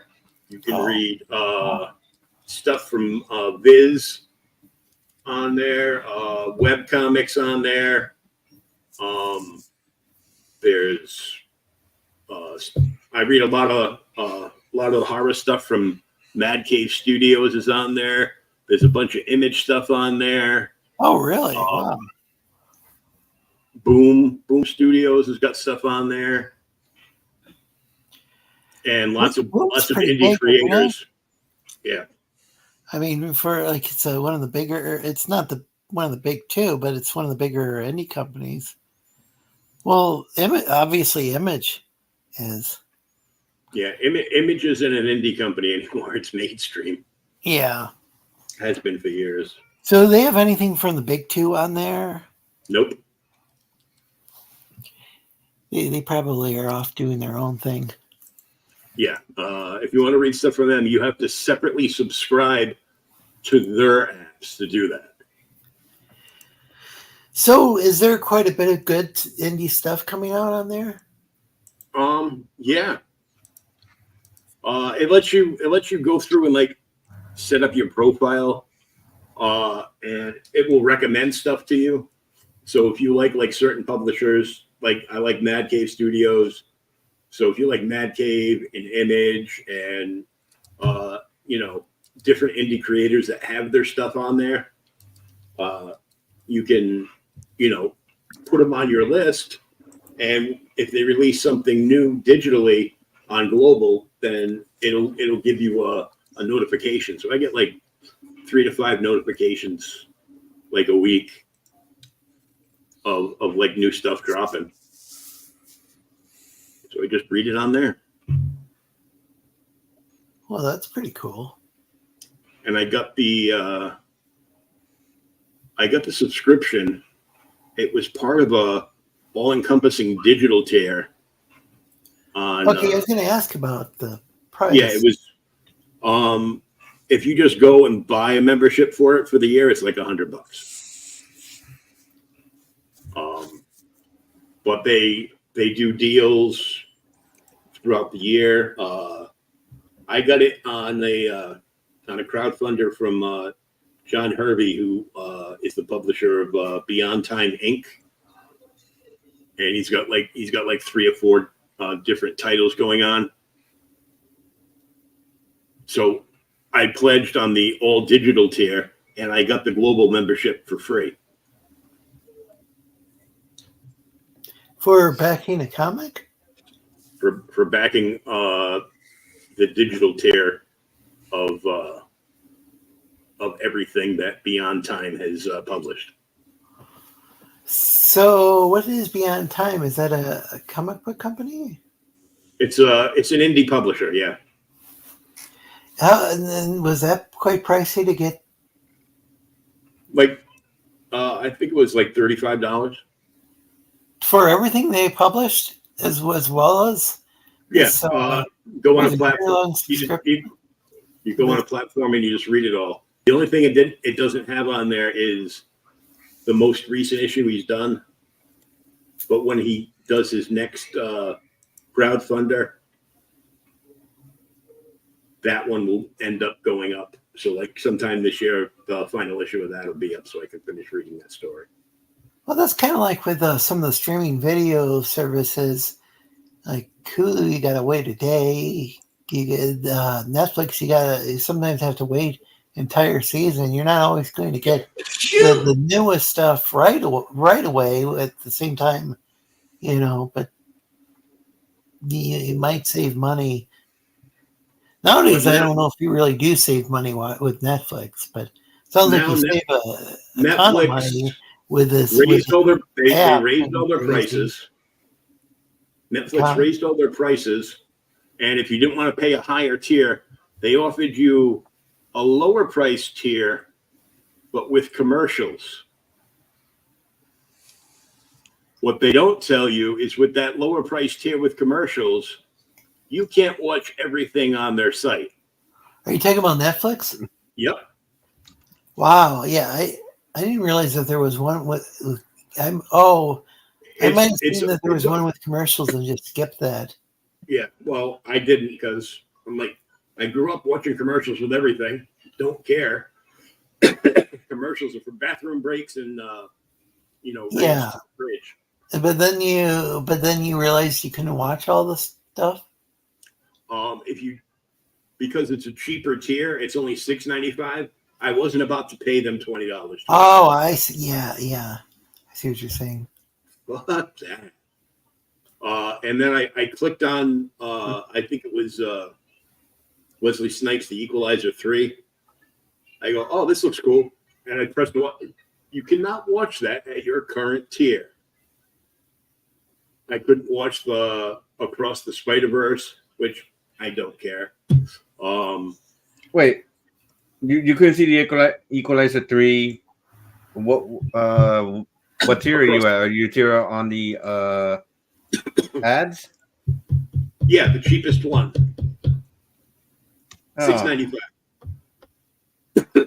So, well, it just came out, so. Huh. Yeah, and I'm like, whatever. So I didn't know they had things that just came out on the more expensive tier. The only thing I'm sticking around Netflix for is the final season of Sweet Tooth from Jeff Lemire and Matt Wagner's Grendel series. Other than that, I don't give a crap.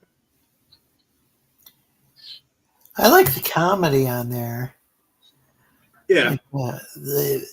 Now, I wouldn't call that Chappelle special.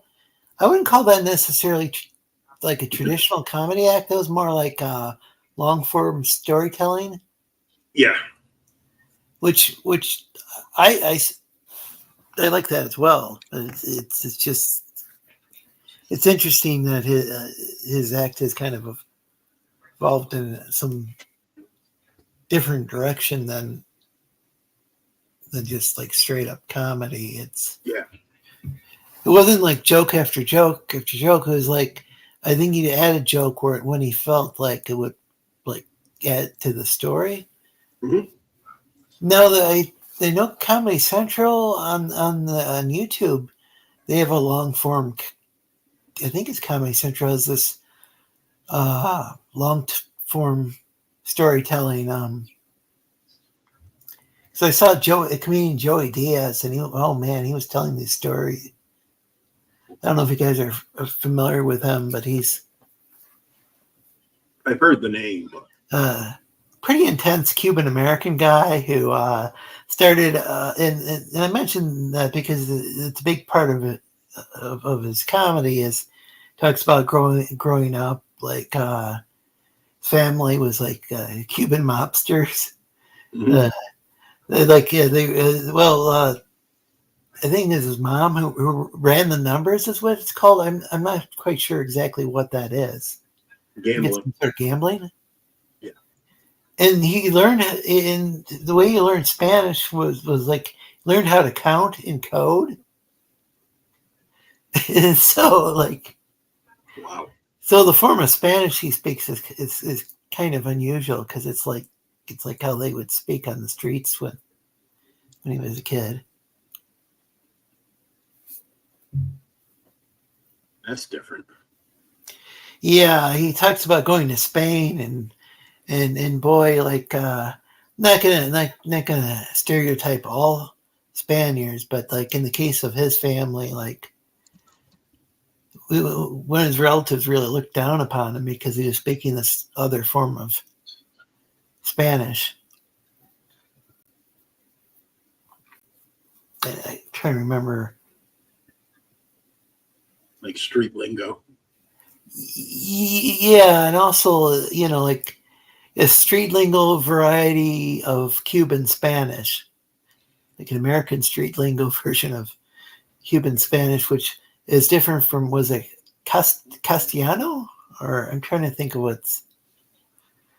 Daniel, do you know what the official term for Spain Spanish is? I have no clue. I just know that there are differences. I mean, I think it's just straight up Latin because let me look it up. See, Because you're like you probably Spanish is probably like Texican Spanish. well, yeah, because I was born here in the States, so Yeah, so it's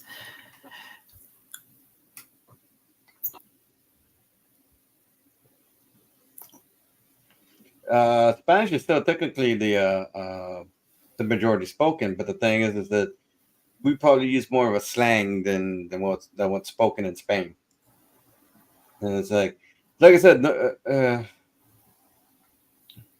well, things change too over time. well, it's called Spain and Spanish, Spain and Spain Spanish might have changed over time too. Because I don't know if they always use the lisp, where the S's are pronounced like TH sounds. Well, they use more a later adaptation. They use more of a Castilian or that's the word Castilian.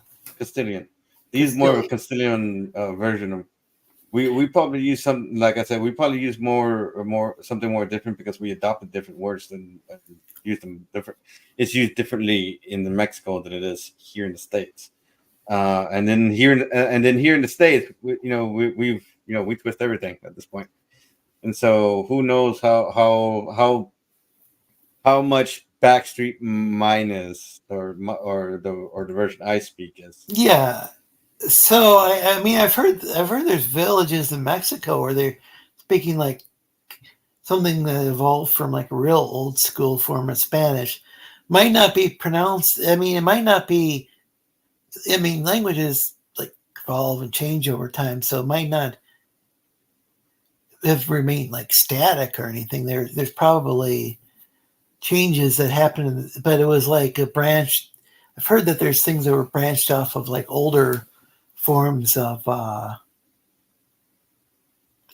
Spanish than what's currently spoken in Spain. Like.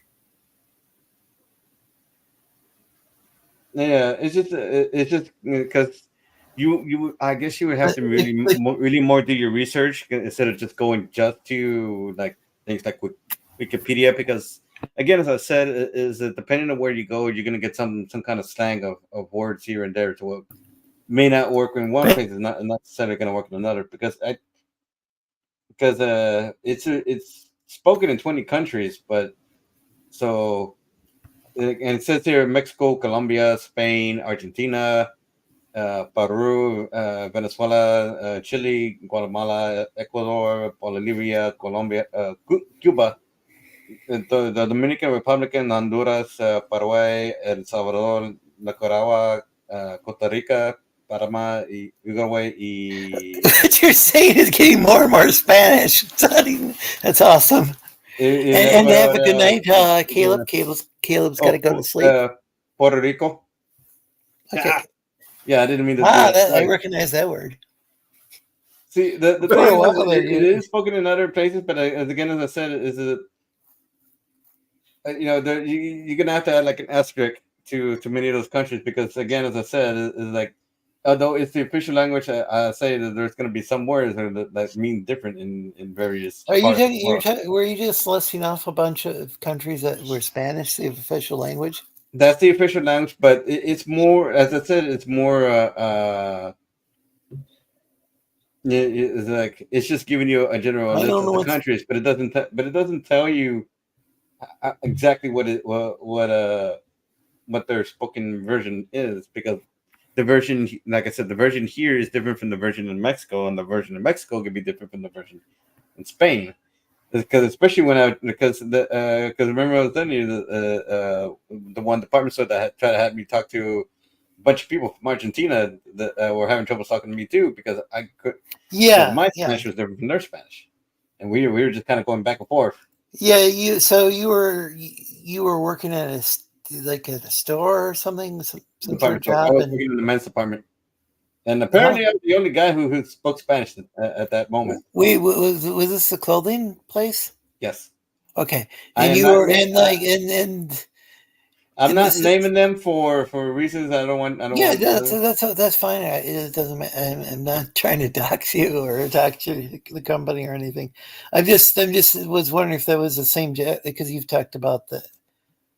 Yeah, I'm just saying. I'm just using that as a prime example. But so what happened is you're like boss or somebody who was asking you, could you talk to the? No, I think it was the boss of my boss. Yeah. So my boss. Okay, and we got a Spanish speaking customer. Go over and talk to them, and you go over and talk to them, and it turns out they're speaking a totally different. And it very well could be just a colloquial. It might not even. I don't know. They might not even been speaking like the standard radio form of the language. They could have been speaking just, with a local dialect or something, maybe, too.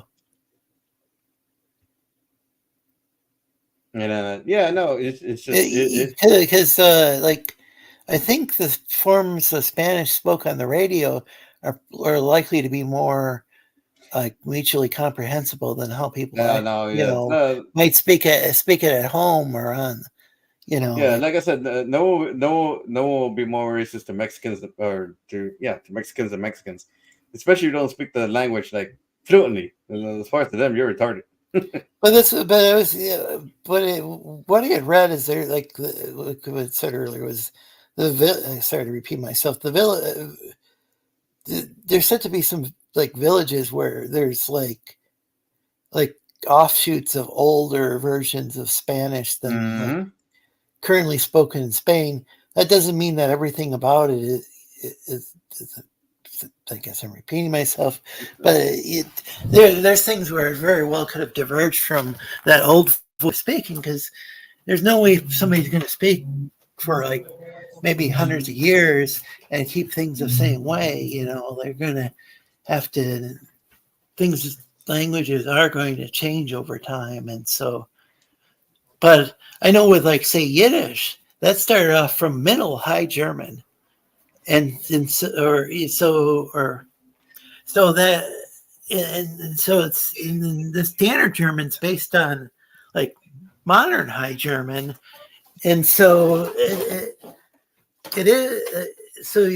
And then you got this other stuff mixed in, and so I think in standard German, like in English, you might have like a bunch of Latin and Greek borrowings for some of the fancier terms, like, or you got like for kind of like the the language of the educated or whatever was like Latin and Greek languages where whereas like Yiddish borrows heavily from Hebrew because that was the language of like educated Jewish people, or language used to study the Bible and the Talmud and stuff. So you got a lot of word borrowings in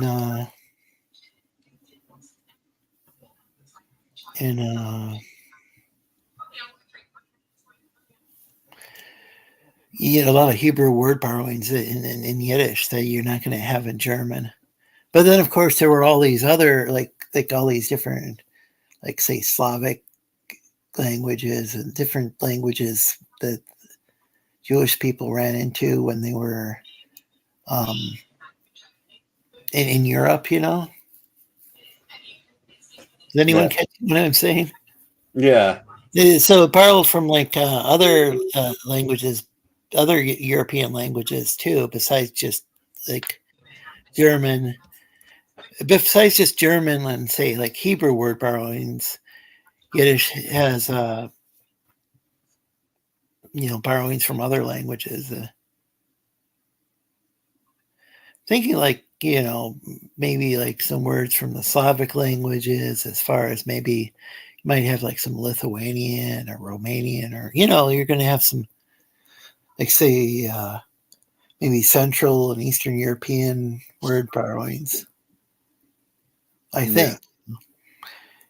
I'm not an expert on it, but and I think there's actually a Judeo-Spanish as well. That's really, yeah. It's but it's from like the Sephardic the Jews who and so like some of it's like based on an older form of Spanish, but it's as spoken by Jewish people, and so I think there's probably like quite a few Hebrew word borrowings and maybe some other stuff borrowed into it as well. Because I think some of the Sephardic Jews might have ended up in the Middle East. So who knows? There could be. Yeah. Oh, it looks like we got Rebellious Pastry. Welcome. Hello. Sorry it's been so long. Oh, that's okay. I'm sorry I've been keeping in contact with you. I know you had gone off to taking a break for a while, and then you came back. The busy was real life. But yeah. Yeah. And by the way, before people start, like this turns into some argument with people, Pastry identifies as they, and so don't. Oh, it's just Pastry. But Pastry that's also it's the easiest way to avoid things. Pastry. Yeah. But Pastry's a cool person. Or cool Pastry. Yeah, Well, I just wanted to get that in there. But yeah, I honestly, I started like a voice training like a few days ago. So if I sound different, that's why. Okay, did I get the pronoun wrong then? Or are you still? No, I'm still they. I'm still a they. Yeah, your voice sounds a little lower. I'm just gonna go more like a. No, it sounded like you were sick though. It. Yeah. Yeah, I thought maybe you had a cold. I've been like no. It. But yeah. What were you guys talking about before I hopped on here? We were just talking about countries that and Spanish and that speak Spanish and the differences between each country and yes. And then it's like it's mainly because it's like English here. We have American English, and then there's European English or London English or whatever you want to call it, and so or British English, I guess you may put it that way, because they use different words in here, and it's like so it's like the difference between like how we address a person, sir or madam, or and then over there there's like, hey mate, how's it going, mate? Which is basically what they use in Australia too, mate. How's it going, mate? So I know, like so I think in standard Spanish, cars are called like, was it automobile or something, like probably butchered that in a lot of countries, but like in Mexico, I think it's standard Spanish in Mexico to say carro. And my brother had always thought it was just because it was like just adding an O to the end of car, but actually, it's like it's like we get the word car, I believe, from the train cars, and the word for like a train car in like Mexican Spanish is carro. So I think that's just one, like at least one way of saying car in Mexican Spanish. It could be. Yeah, no, it's confusing. And it's just kind of just like how we in like English, like call an automobile, we'll call it a car. That's at least one way of calling an automobile. And like I said, we're studying that way because we use water. When we say water, it's agua. But sometimes when we're trying to, hey, be careful where you're going, we go aguas. So we're shouting water. So it just gets kind of funny. So instead of saying something else, we say waters in Spanish, and we say aguas. Like be careful. It's like to say be careful in Spanish. Oh, okay. It's like saying we're saying aguas, but it means waters. But what we're saying is be careful. That's interesting. It's instead of peligro, which is danger. Oh, peligro is danger. I know though in the Japanese there's this word yabe, which means dangerous, but it can also mean like cool or shit, or it can be like, it's like people can say that's the shit, but like in a cool way. Mm-hmm. It's kind of like how yabe is used in Japanese. It can be used actually in a number of different ways. So, but it means danger. So peligro is danger. But we say aguas for for like be careful when it actually is waters. We're literally saying water. Well, interesting.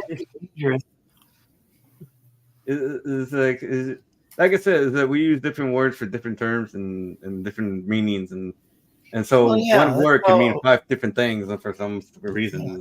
It's like Japan. Japan if you say a certain word a certain way, it means one thing or the other, and it's like Japan.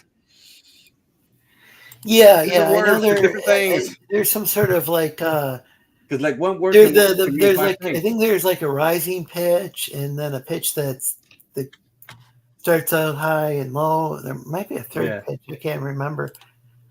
And instead of these pitch accents, I believe they're called. Yeah. And so there's this Corone. She's I can't remember. She speaks kind of she's a popular VTuber. She's a dog girl. Her VTuber model is a dog girl. Yeah. But looks like we lost Will a while back. But anyway, so too bad. As she speaks, her tones, especially when she started, when she first started being a VTuber, her the way she pronounced the tones to certain words, like say speaker, there's like in different varieties of Japanese, there's different ways of saying it, and she would pronounce it. She was trying to buy some speakers for like her stereo or whatever at the store, and the person working in the store couldn't understand her accent because it was like because the pitches were different than in like maybe I don't know where she lives, but let's say she lives in Tokyo, but maybe she's speaking Japanese. And I think she might speak Japanese based upon how, like, a couple of her family members spoke, and they spoke different dialects, or like maybe separate Japanese languages. I don't know. I mean, I don't know how far it goes before something becomes a language versus dialect. Some people say that languages are just dialects with armies.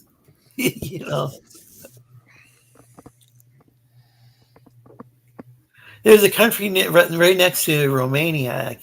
I can't think of what it's called, but it used to be part of the Soviet Union, and the national language is named after the nation's name, but it's pretty much interchangeable with Romanian, is what people say. So it's interesting. So yeah, okay. Pastry, how you doing? I'm doing better. I'm working on like getting my channel back up to speed and everything. I'm still doing I was doing my stream shows even though I had stuff going on, but and also I've never seen Master on this channel before. What? Yeah. Oh, Master Gias. Oh, Mr. Gias. You haven't seen me before? I don't remember seeing you. I mean, it's been a while, but I do remember talking to you a few times, even if I didn't say much. I'm going to switch over to this. We've been looking at blank page for I'm sorry. 20 minutes or so. And whenever I throw out a number, it's typical. It's like it could be exaggerated or over or under exaggerated, because I don't know. I'm not looking at the folks. If you like the stream, please like and share the stream. But yeah, Gias, I don't remember you on the panel. I'm sorry. I'm the guy who colors pictures sometimes. Or plays Mushroom Wars. Oh yeah, right. I'm sorry. It's just been a while since I've been on. Yeah, it maybe wasn't on. I don't know. I think yes, you were on. Hey, a few times when Pastry was on. Yeah, I do remember Ben Johnson in the back room. I don't see anyone in the back room right now. Well, not anymore. Apparently, he left like after 10:30 and 10:33. Yeah. Oh well. So how long do you run your show these days, Lorenzo? Oh, I have no clue. It varies now. It varies. I tried to put a cap on 3 hours, but I don't know. I only stream once a week, and so I just tend to stop when I get too tired. Fair enough. And then I say I'm stopping, and then I go on. Well, eventually I have to stop because I need to shut up at some point, so people can sleep. So for those who haven't interacted with Pastry before, Pastry makes storytime videos, or yes, indeed. I'm getting back to storytime animation. I'm currently mostly just doing my hobby interview show and audio games, which is Wednesdays from 4 p.m. to 6 p.m. Mountain Standard Time. And I'm gonna go ahead and go back to Startime Animation. I actually have one complete before I started doing the voice training. So it's gonna be kind of weird, like listening to like how I sound right now versus how I sounded. Oh, I can't really like replicate. I can't really replicate what That sounded real. That sounded real pitch high for no reason. But yeah, I've just been doing things to go ahead and like lower the voice without medicating. Yeah, I don't think it was super high before. I thought it did. I thought it was. Your voice might be lower than mine now. I doubt that, man. I doubt that, man. I sound like Mickey Mouse. But yeah, you sound like Mickey Mouse. No, I've just been like doing some mild voice training to basically like not sound like I'm on helium constantly, or that's what I felt like I was sounding like. Yeah. But yeah. Yeah, I don't think that's. But you do you? I mean, I'm not here to lecture people. I don't. That's not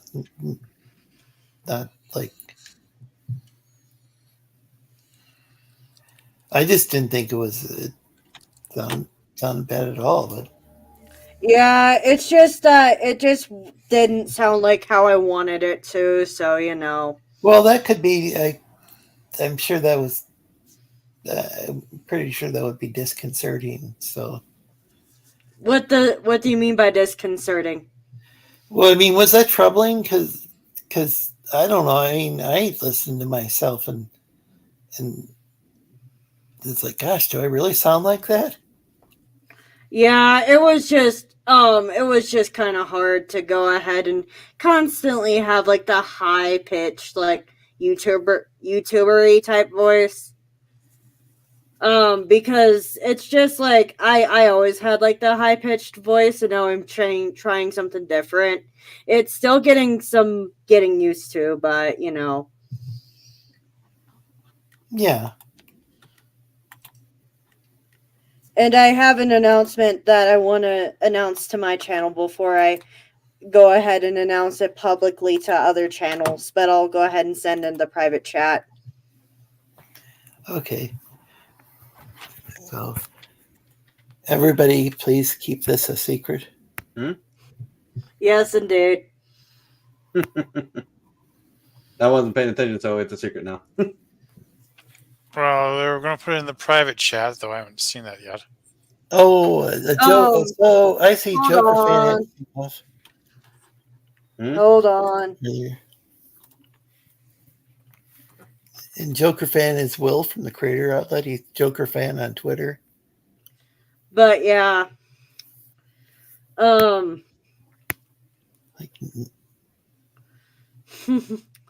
okay. Yeah, but yeah, anyways, enough about me. What have everyone been doing on their channels lately?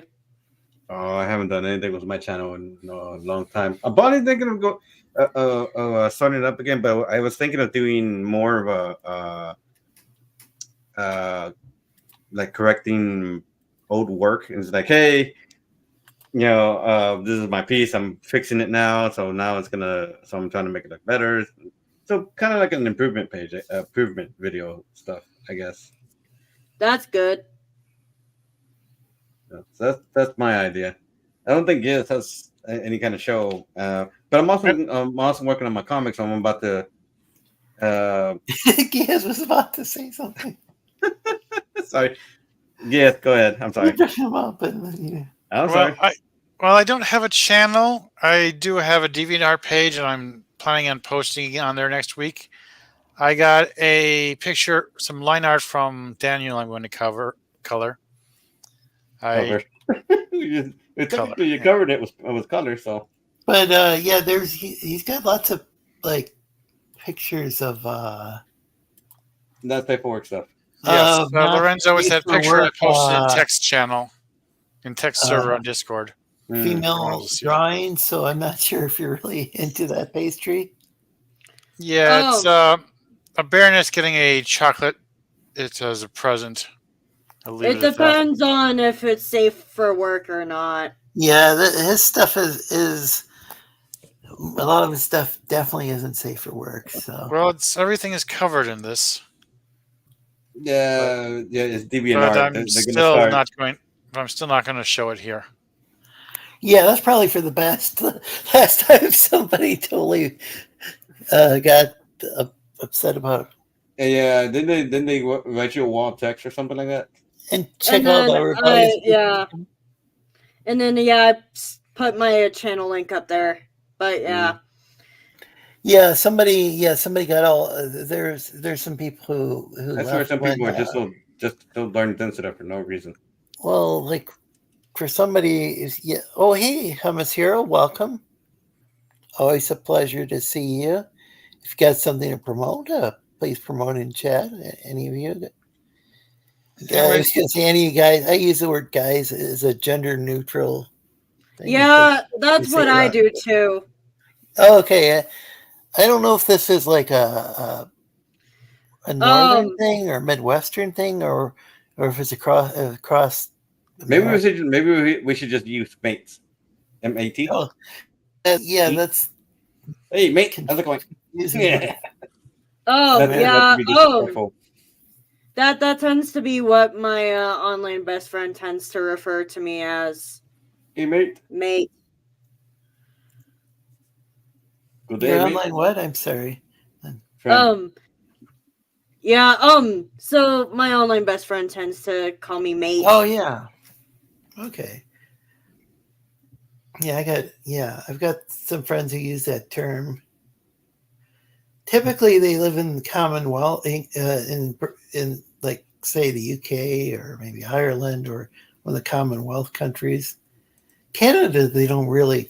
Canada's part of the British Commonwealth, but they're not considered speaking Commonwealth. It's not considered like Commonwealth English per se. Like, well, because it's different from how they. I mean, I know Canadians. There's the different accents and stuff, but it's a bit. It's closer to, I think, to like American English. Well, there's some differences than it is to, like, say, Australian English or New Zealand English or South African English or whatever. I think those are closer to some. I don't know. Hummus says I had a friend who called his mom dude. Oh yeah, that's another thing that's become gender neutral is dude. Dude. It's becoming. It was an old 90s term. It was an old 90s term we used to use for guys, and dude and dudettes was for girls. But, I forgot about that. But it just kind of shrank down to that one word, dude. Yeah, and some people just use that like. As for everybody. Get somebody's attention. Dude. Yeah. It's I mean, because language, and I like not always that good at expressing myself in a concise manner, and that's. I mean, because dude was commonly study language. Dude and dudette was commonly associated with surfers who would use it like dudes and dudettes. So you would see that was Michelangelo from the Ninja Turtles, or maybe Sonic, and that might have been where it came from. I think that's where because I think it was a phrase that they used it in the. You remember the original Teenage Mutant Ninja Turtle movie? And so dudes and dudettes, ever watched it. major butt kicking, batting down, or something like that. But that was from the original series of live action movies. Yes. Live action. The original series of live action. Yeah. I didn't see the Because original back then they were using movie, but I saw practical effects. the sequel to it. So the second movie. Did they make 3 of them, or how many did they make? They made Teenage Mutant Ninja Turtles. They made part 2. It was called Secret of the Ooze, and then the last one was Turtles in Time. No, I think that was the video game. I was babysitting my cousins, and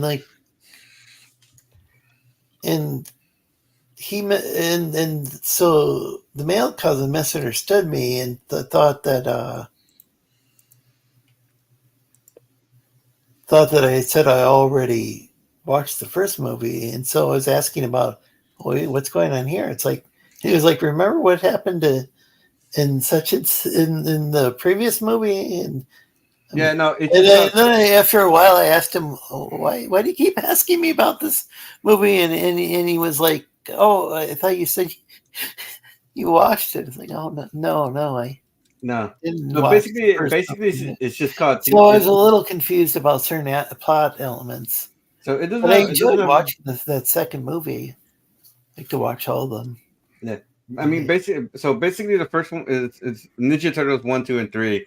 The second one is the only one with an actual subtitle, Secret of the Ooze. The third one has no subtitle, so it's just Ninja Turtles 1, 2, and 3. And the second one is the only one they called Secret of the Ooze. Oh, Secret of the Ooze was the second one. Yeah, because and so is it because they were in the sewers or? No, so the Secret of the Ooze was trying to explain their origins. Oh, okay. And then they made like a gazillion different.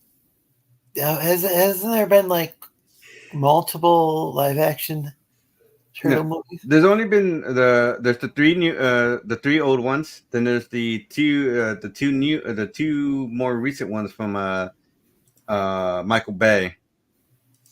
And then there were he only made 2. Yeah, he only made 2. And then there is I do believe there's one 2D animated one, I think. That was made from the from one of the Ninja Turtle series. I just forgot which one. No, actually there are 2 because there are 2 different series. So there's a Netflix cartoon movie one, and then there's a other one that was made from the Saturday morning cartoon version of it. Then there's also movie. There's also a movie for. Are you talking about the most recent one, or? Then they made a 3D one. Oh my gosh, I'm getting. I get so confused with the Ninja Turtles because then there were the original comics. Okay, there were 3. Okay. There are 3 original 3 practical effects movie for Ninja Turtles. There were 2 CG movies, which are the computer animate, yeah. No, the CG live action, which but I meant like the special effects were computer generated. Yeah, were computer generated. Yeah, and then there's 2 2D animated.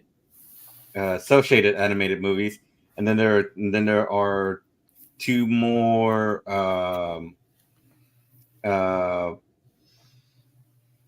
3D rendered movies. Oh boy, that gives me a headache. Yeah, and then the comic books are actually really, I think, complicated as well because it started off with Mirage and it was Eastman and Laird. This is kind of weird.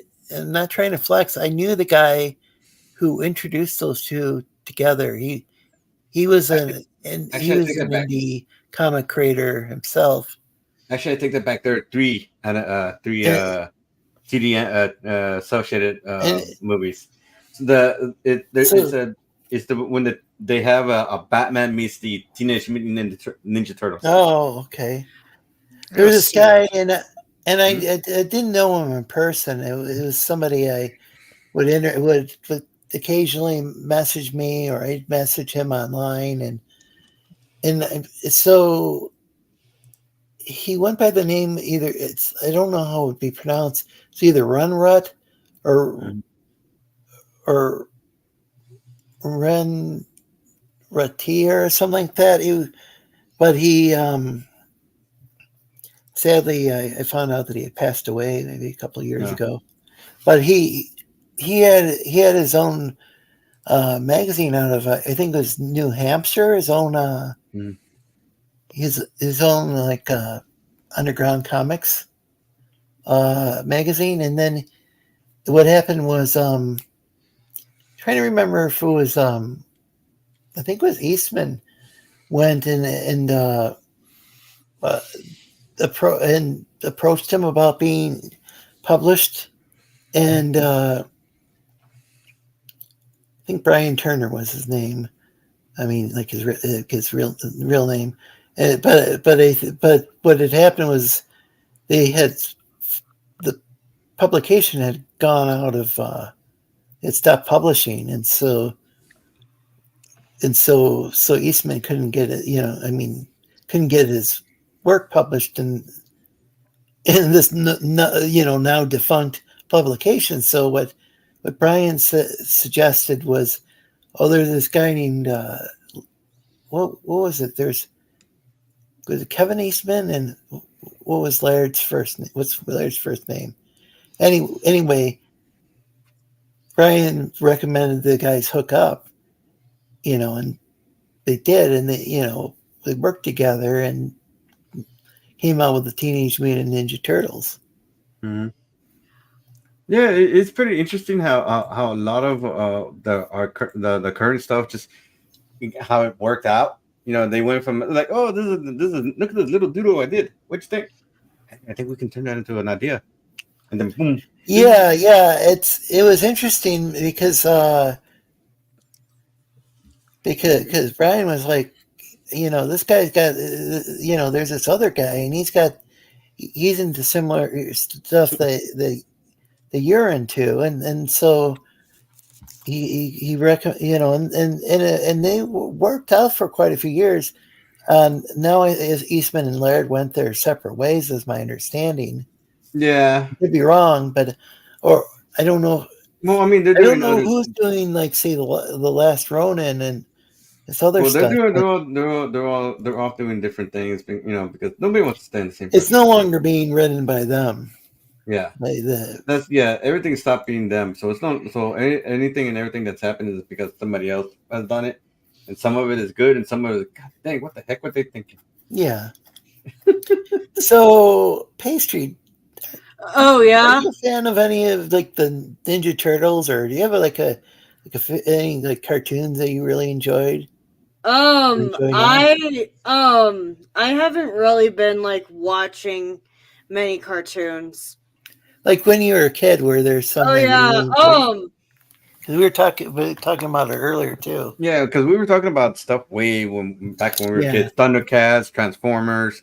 But it could be anything, everything. Yeah. I remember there was a show called Pound Puppies that I enjoyed. Oh yeah, I remember Pound Puppies. Yeah, sorry. I mostly remember Pound Puppies from the commercials. I saw like maybe one or two episodes of that. I remember that. I found it so funny that that took off. It was like the Pet Rocks that took off so. Yeah. The Pet Rocks, yeah. Yeah, no, the deal made money. Trying to say something. Yeah, I keep on trying to say that I'm planning on hopping off because my social battery is dead. Oh, okay. But, and I'm hopping off because it's late. I have to get out to you before somebody kills me dead. Pastry, your link is in the chat. Yep, that's my channel link.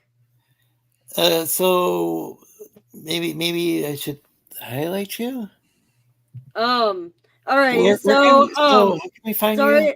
Sorry, it's been forever and a half, but you can find me on Rebellious Pastry, the YouTube channel. I did an Instagram once upon a time, but I decided to ditch the Instagram just because that's not what I wanted to do. I wanted to do YouTube instead. But I could see that you're in especially when you're making the story time stuff. I don't know if Yeah, you don't want yes, to. Instagram does allow videos or not, or is it just live streams? They do like TikTok-ish type stuff, but they don't do like but they don't do like long form videos. Yeah, and yours aren't like super long, but like they're like 5 minutes, aren't they? At least. Yep. Somewhere. Yeah. So the best you can probably do is get maybe like a 10-second clip in. But yeah, I just I can see that working out. Instagram wasn't what I wanted. Yeah. So yeah. So that link that's the link to your channel? Yes, indeed. Okay, is that to like a recent video or just to the channel itself? That's to the channel itself. Okay, that's what I was thinking, but I wanted to double check. Mm-hmm. Yeah, and then I'm gonna thank you so much for joining us. Alrighty. One more thing. I'm gonna go ahead and post a new video this Saturday. Oh, cool. But yeah. Anyways, as always, I platonically love everyone here, and I platonically love you as well. I appreciate you coming on here. Thanks. Of course. Hopefully, I have more energy next week, but I doubt it. Because we'll see how it goes. Because of the time, and like the fact that I get back from my role obligation and whatnot. But yeah, we all have IRL stuff. Yeah, I had a sick family member in the hospital.